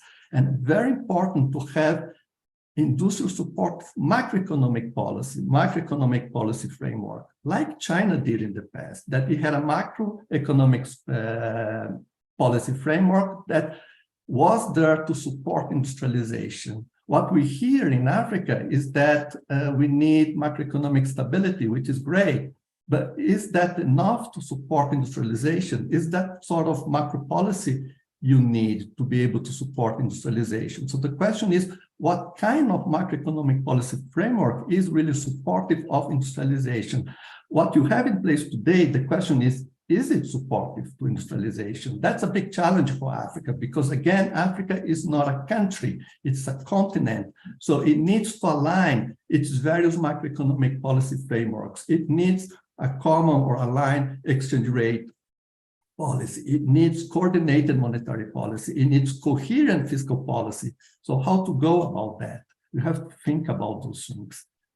We don't want a macroeconomic policy framework that it's anti-industrialization, as it has happened already in Africa, as is happening in the country where I sit now, South Africa. On capacities, my view on that point, and that's my last point, is that it's less a challenge you have, because depending on the sector area we're talking about, I do see that the continent has that capacity, because what you need in certain areas is capacity in absolute terms, not in per capita terms, and that you have that already. So, for example, capacity to formulate industrial policy, to establish standards, you are doing that work already. You have capacity, for example, for in regulatory terms, at least at the continental level, regional, sub-regional, national, yes, then there are challenges to be addressed in terms of capacity.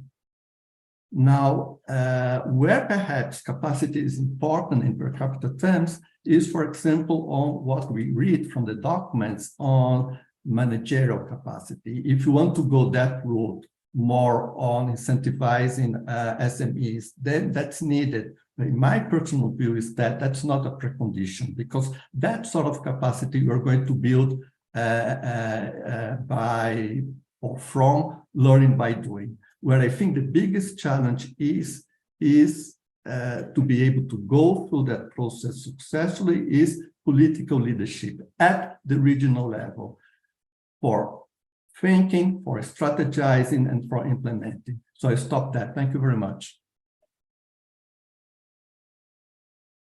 Thank you very much, Professor Gottschalk, for those inputs. I see that we may have to initiate a discussion between Trudy and yourself back in South Africa. I was looking at some of her facial expressions. Maybe the two of you should do tea to take some of those discussions forward. Do we have Dr. Matola online?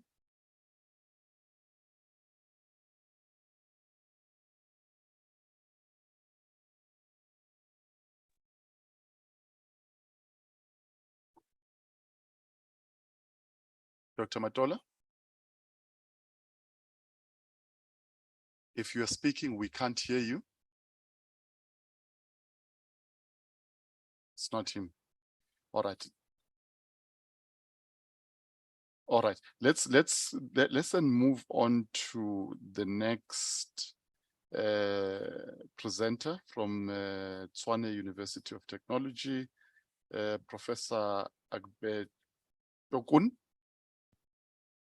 Yes, I am here. Can you hear and see me? Yes, we can. Okay, thank you.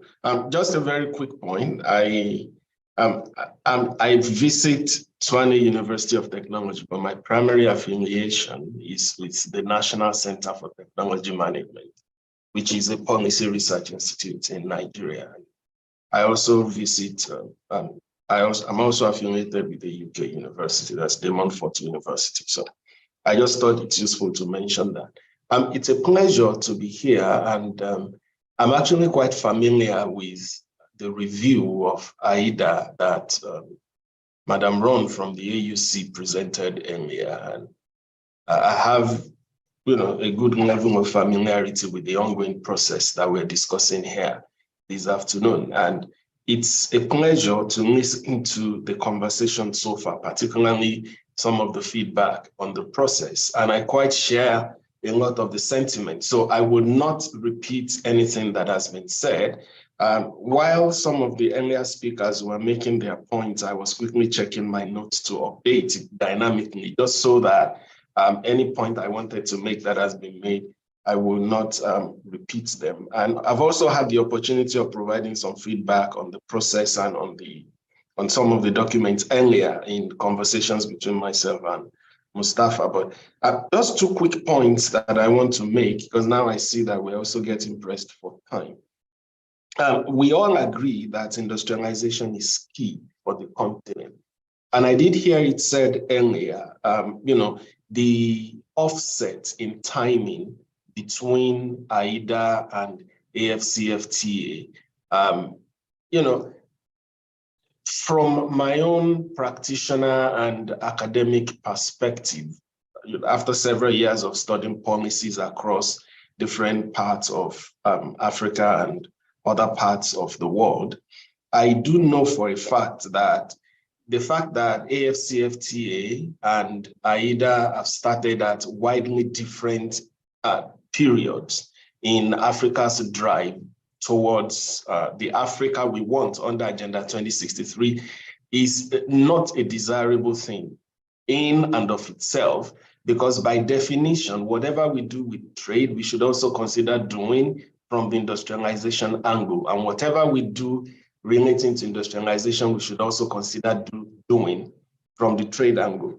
And this is critical because, for all of the benefits and the power and the mechanisms behind AFCFTA, a lot of the things that AFCFTA would deliver relies on the activities of the private sector. This is where production takes place. This is where manufacturing is going to happen. This is where, this is the vehicle that will push Africa into the global value chains and so on and so forth. But the unfortunate reality is that we cannot leave value-added manufacturing development in the hands of the market.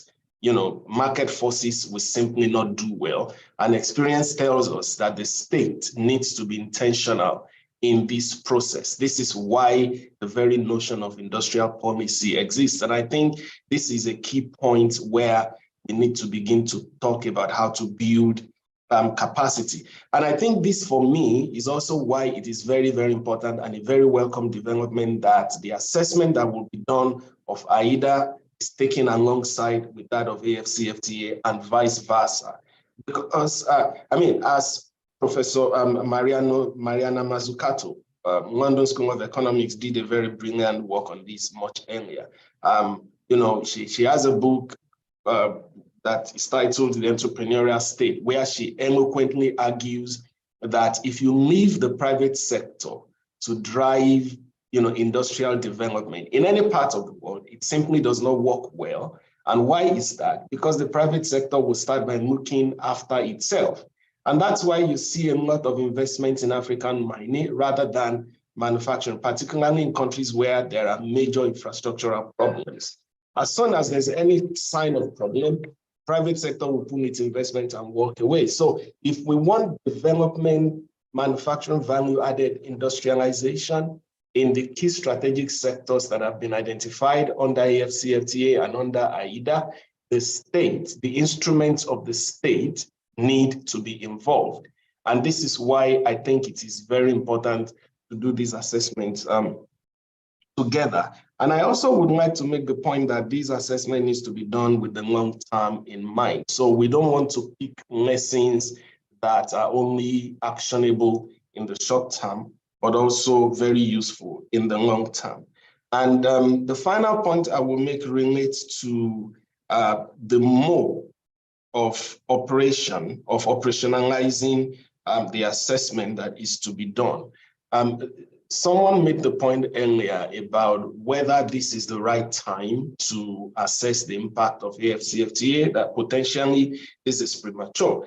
I do share that sentiment, but I think it is also critical to do these kinds of assessment. You know, in development economics, we call this some sort of baseline, trying to understand how rapidly each country is catching up with what needs to be done. For example, how many countries actually do have their own national implementation committees now?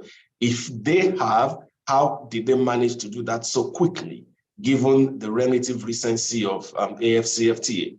The ones that do not have, what problems and challenges might they be having, and how can the AFCFTA Secretariat or the African Union Commission or AUDA-NEPAD, how can they best be helped by these state organs, so to say? So you see, these are some of the critical questions that I think the assessment is well positioned to answer, and it is an opportune time to do that right now. And the same thing goes for AIDA.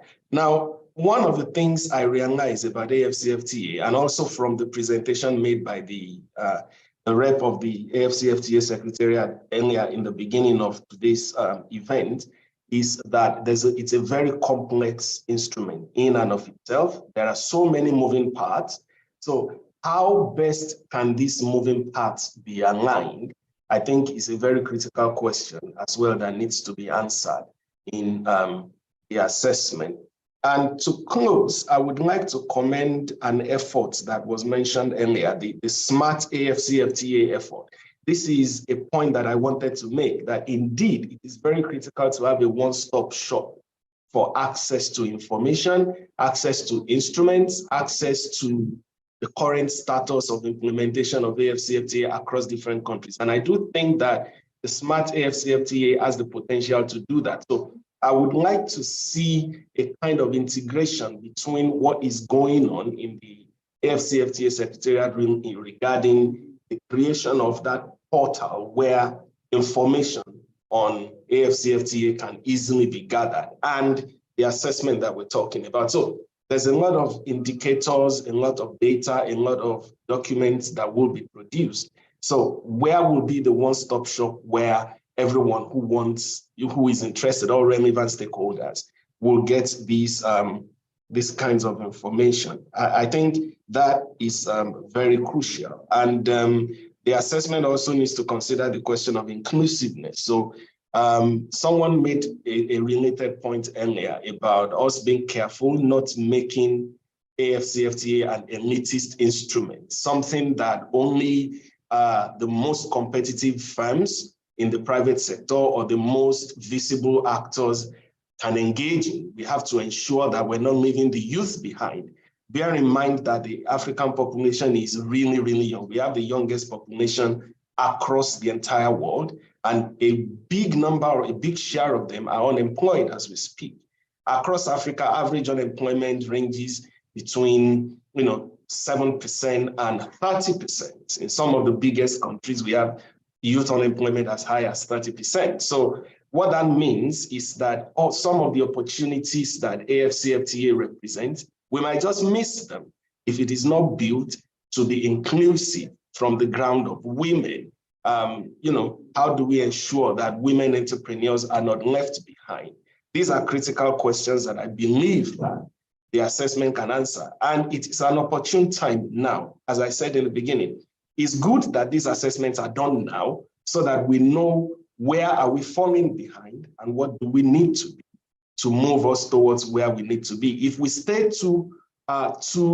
if we delay in doing these kinds of assessment and answering these kind of questions now, and then 5, 10 years down the line, we are compelled by the forces of circumstance to ask these questions, we will realize that we already have a lot of institutional mechanisms that are in place and are difficult to change, even if we feel the need to change them. So before everything is set across all the 55 member states, I think this is a very opportune time to raise some of these questions and find answers to them. So I really look forward to this exercise going forward, and I do believe that the continent will be the better for it. Thank you.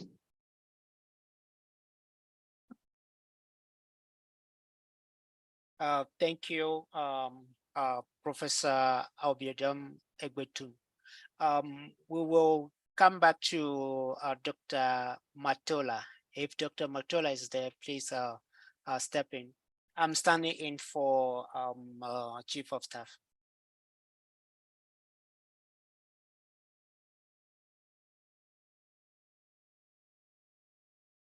Okay, I think Dr. Matola is not online.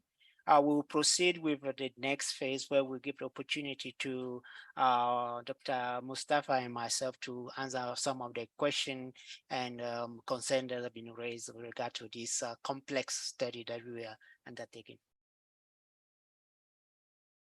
Thank you, moderator. First of all, I would like to thank all our esteemed co-partner organizations and our outstanding experts from the academic and think tanks for their kind attention and valuable time to read through the humble documents, their willingness to share their feedback, experience to further fine-tune it to ensure that we are moving on the right direction.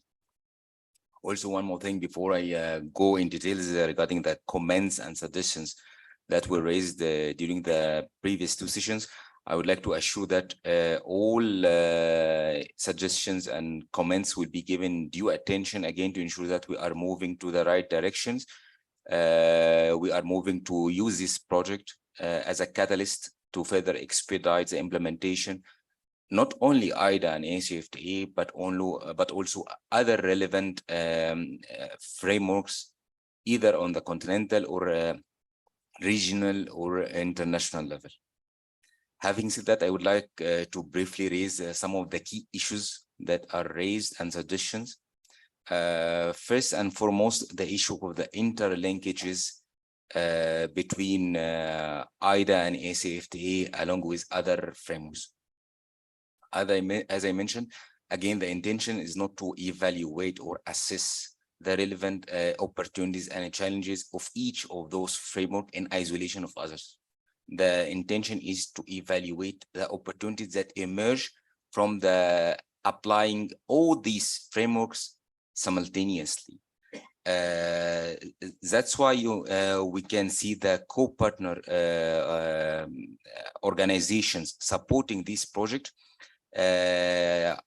is very wide and broad to include both continental and international organizations, to include both trade-related and industrial-related organizations, to include also governmental organizations along with the private sector organizations, also to include implementing agencies along with academia and think tank. This is to ensure that the implementation process is inclusive to reflect all what already existing on the ground, what are the existing and potential needs that we need to fulfill through the implementation of this project. This is the first thing. Many of my colleagues underline the issue of that the proposed time frame is a bit ambitious. I fully concur with them. It's a bit ambitious, but simply for two main reasons. First of all, to encourage all relevant stakeholders, partners, to expedite, to double their efforts to expedite the implementation process of this very ambitious flagship project. Second reason is already that as we graciously announced by the esteemed representative of JICA, that the first implementation phase will be funded by JICA.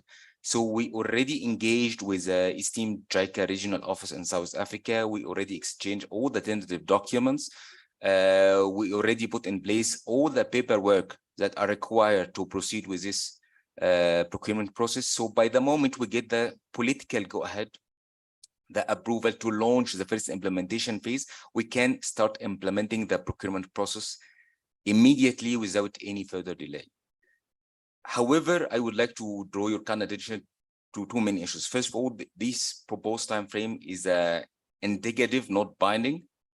So again, we could adjust as the need emerges. Second thing, we all agree that the quality and of the expected deliverables is the first priority. So no way to rush to meet our deadline at the expense of quality and coherence of the outcomes. So it's 100% assured the priority is not to meet the deadline, but rather the highest possible quality to be able to inform the policy-making processes at all levels as envisaged by our heads of state and governments in Niamey last year. Third issue also, there is a special focus on the importance of promoting synergies between this project along with other already initiatives, needs. Yes, it's important and it's already clearly highlighted in both concept note and terms of reference.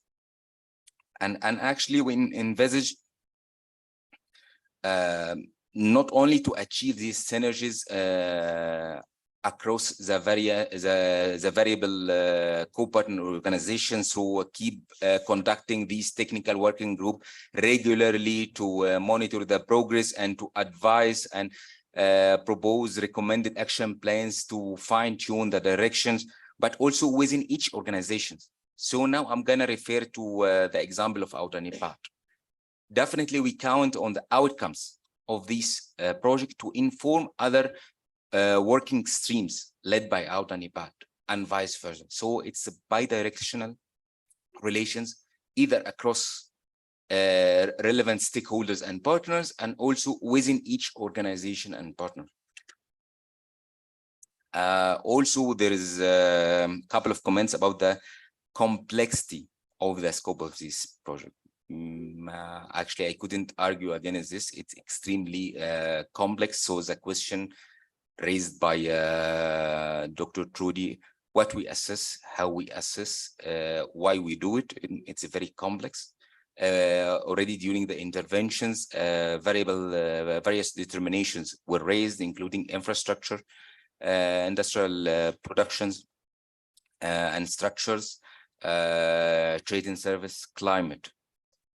One may make the matter more complex by raising other determinants, like, for example, human capital, innovation and R&D.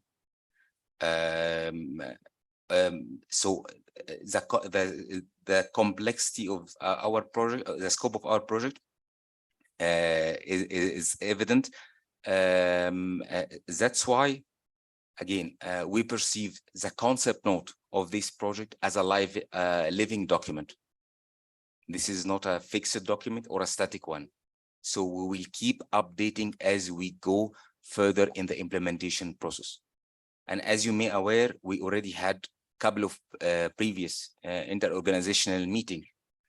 And you can agree with me that this version of the concept note is totally different without any exaggeration from zero draft.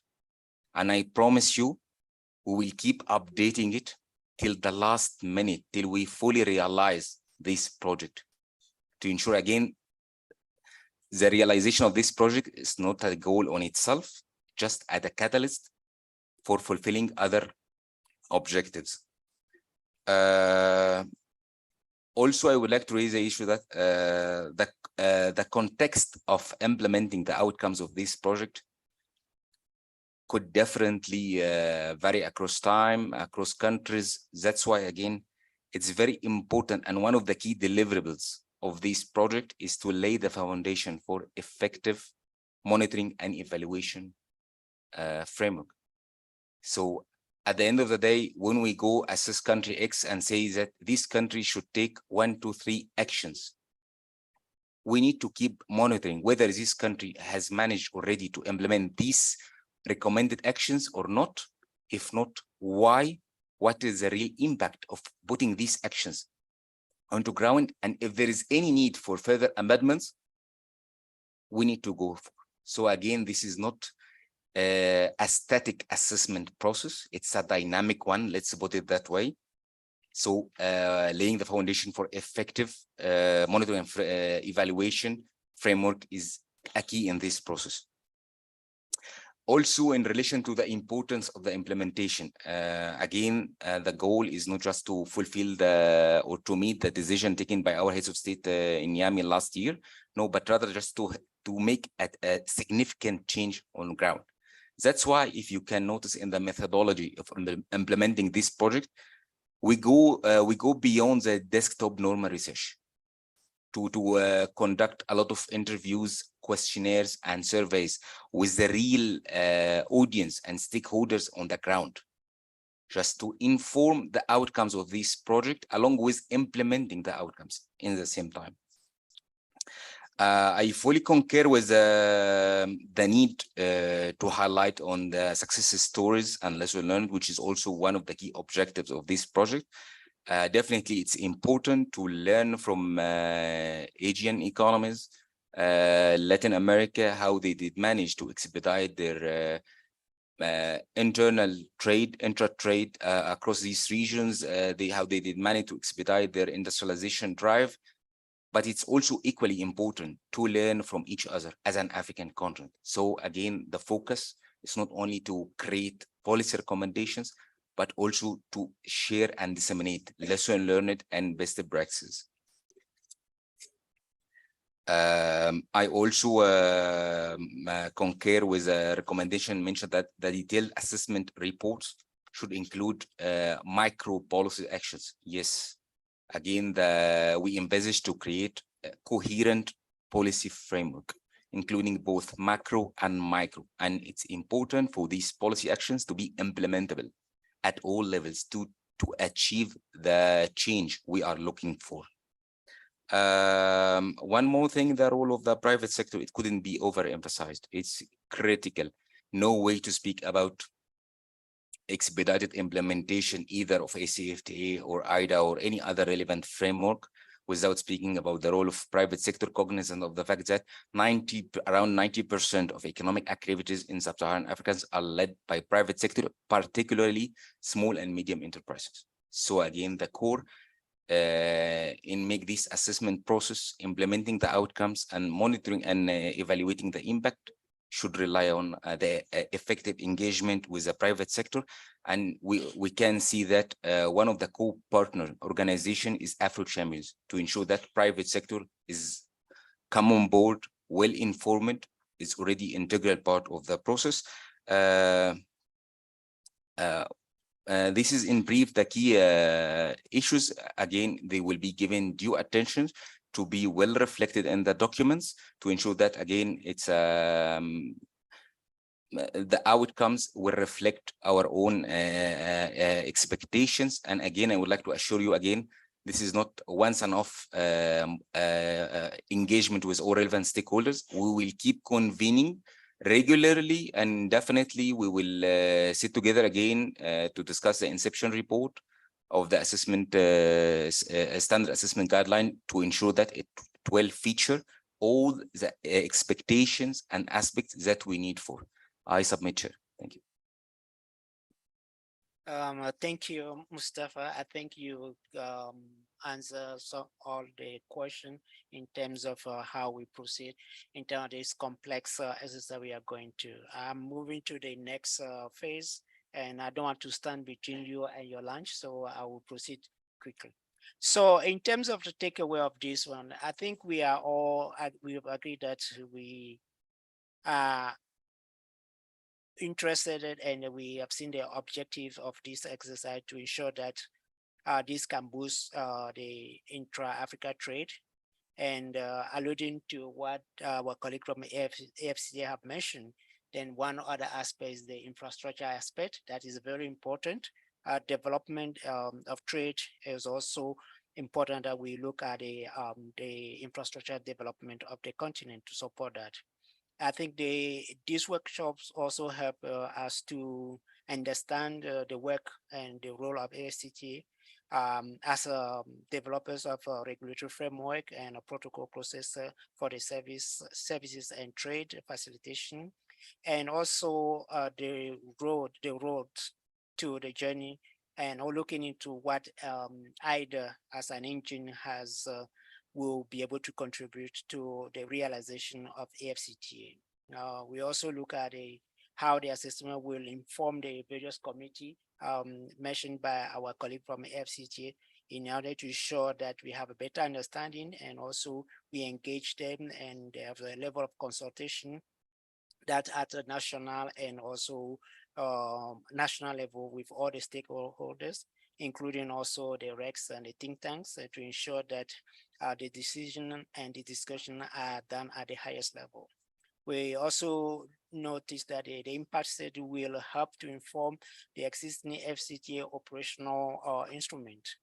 Also, there's emphasis that they need to reinforce the manufacturing capability and the capacity of the continent, and also the benefits that will cascade to the people and also to the ground in terms of the role of women and youth that we've mentioned, and the experts also have mentioned, and also looking at the role that our partners will add to that, meaning AFCTA, JICA, and the rest to contribute to that, and those who are here also.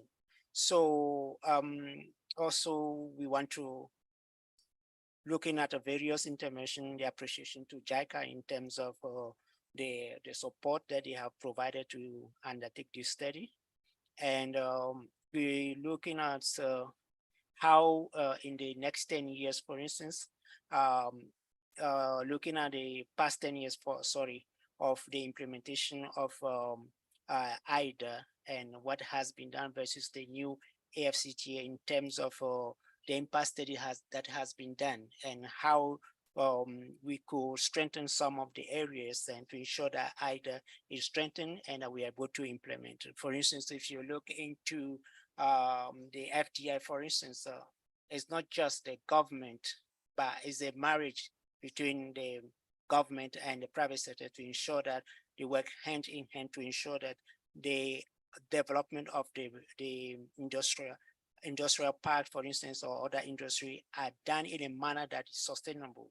Like I'm alluding to the Professor Adio Tum, who mentioned that it's important that it's done with a deliberate policy from the government to ensure that we are able to have a better implementation of those policies and support private sector. And also looking, for instance, in terms of the domestic investment at the national level and the regional level to ensure that how the security of those investments are maintained, because often we look only to FDI, we support them, but what about those within the national and domestic sector that are investing and cross-border investment, for instance, to ensure that those corridors are supported, that different investors from different countries can invest based on the resources available. We're looking also in terms of one of the key elements of this is the timeline for the study, how best we can do that. And it's been shown that 3 months will not be sufficient to do a proper study, and have to revisit that aspect to see how many, maybe 3 or 6 months between that period, and we'll come back on that. Also, we look into some of the studies that have been done, looking at, for instance, TICAD study in terms of what JICA is doing now and the assessment, and we can learn from that. Also, we're looking at that assessments must not only be on policy assessment, but also must include private investment, where FDIs must be attracted to our economy. We mentioned that the inclusion of a green economy in the trade and industrialization strategy with a need for structural transformation. We look also at trade and services must go beyond the regulatory framework, but also include and harmonize cross-border trade with broader capacity focus on MSMEs. We also look into the need for research on intellectual property and property rights, and also through the assessments that will be done, need to look at how to ascertain what IP means and how the continent can can benefit from that and what approach to follow. Also, the need of data protection was mentioned in terms of bringing all those elements into the study. This to make sure that all aspects are covered, and as this study is done, we'll be able to come up with better policies and also inform some of the elements in terms of capacity building for policy development within the countries. So these are some of the elements in terms of the takeaways, and in terms of way forward, we also are looking at the timeline. We also asking JICA to help to do the procurement of the consultant that will do the first phase of this exercise to ensure that we are within the timeline, to ensure that by hopefully by 1st of January, based on the time that we have discussed, we'll be able to have at least a zero draft or some sort of document that will inform the progress of the work. So basically, these are the elements in terms of way forward, and I'll submit for your appreciation. Thank you.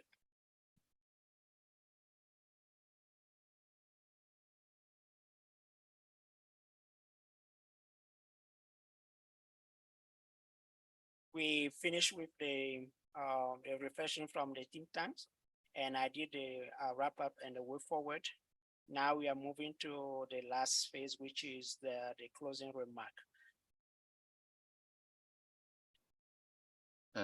Thank you very much, Kosi.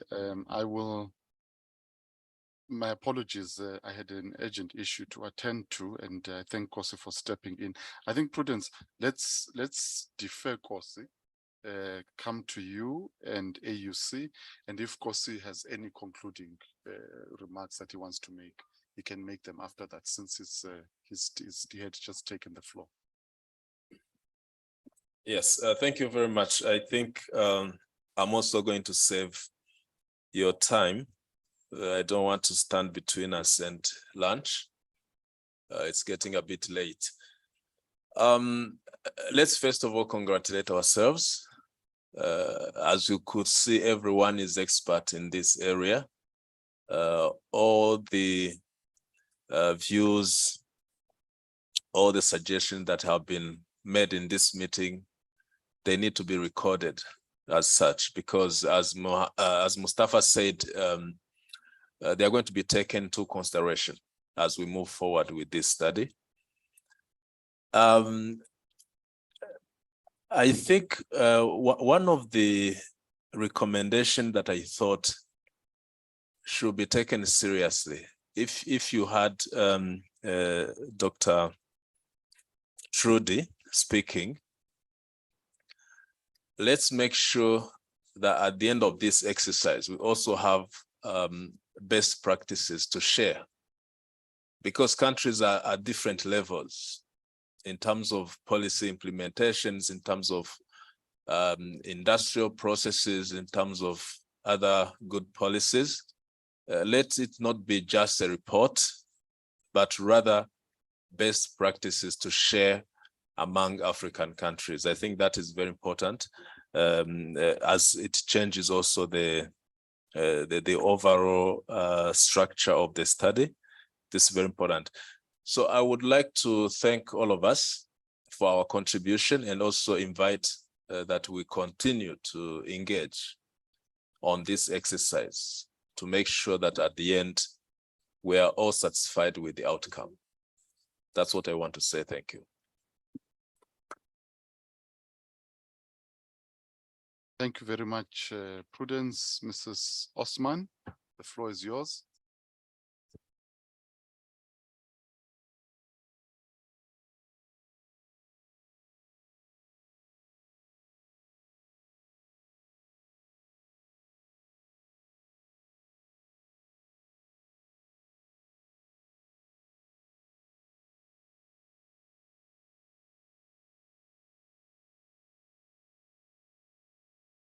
Okay. Kosi, concluding remarks. Yeah. Thank you, gentlemen and ladies, for me as a head of industrialization, it's has been an honor to sit and listen to the input you have made, and also the collaboration between different institution partners, and to be able to elaborate this term of reference and the concept note. And from our part, we are committed to take all the input into this document, ensure that we add to the concept note as well as the term of reference for the consultant, so that we are able to meet the deadline. Once again, from our side, Auda NEPAD, thank you for your support, especially JICA, who has graciously agreed to fund this study, and also other partners. And we will continue to work with you, and we will be able to come to you, knock at your door for more input into this document, so that we make it perfect. This is a very complex exercise that we are doing, and we cannot say that we have all the tools to be able to do that.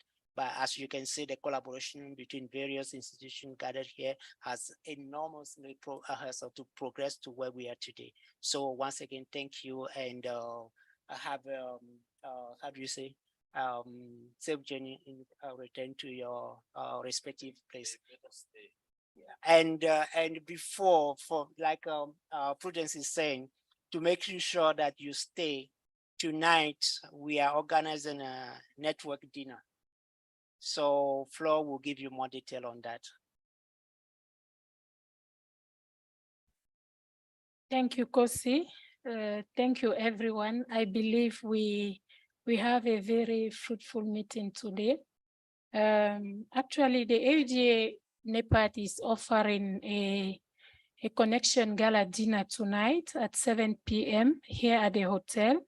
The venue is Fellini Restaurant, the Italian restaurant downstairs on the ground floor. And we will be very honored to have you with us tonight at 7 p.m.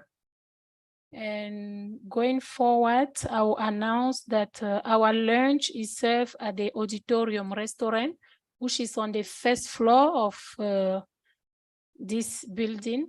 So you have to follow me, but make sure you collect coupons from me before we leave this room. For colleagues that are traveling tonight or tomorrow, I would like to wish you a very pleasant flight back to your respective homes, and we look forward to seeing you soon. Thank you very much. Thank you very much, colleagues.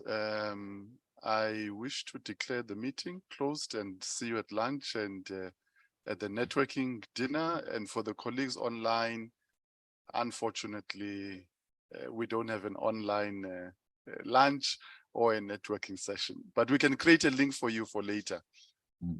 Thank you so much. Thank you so much for everyone for joining. Much appreciated. Thank you. Thank you very much. Bye. Thank you.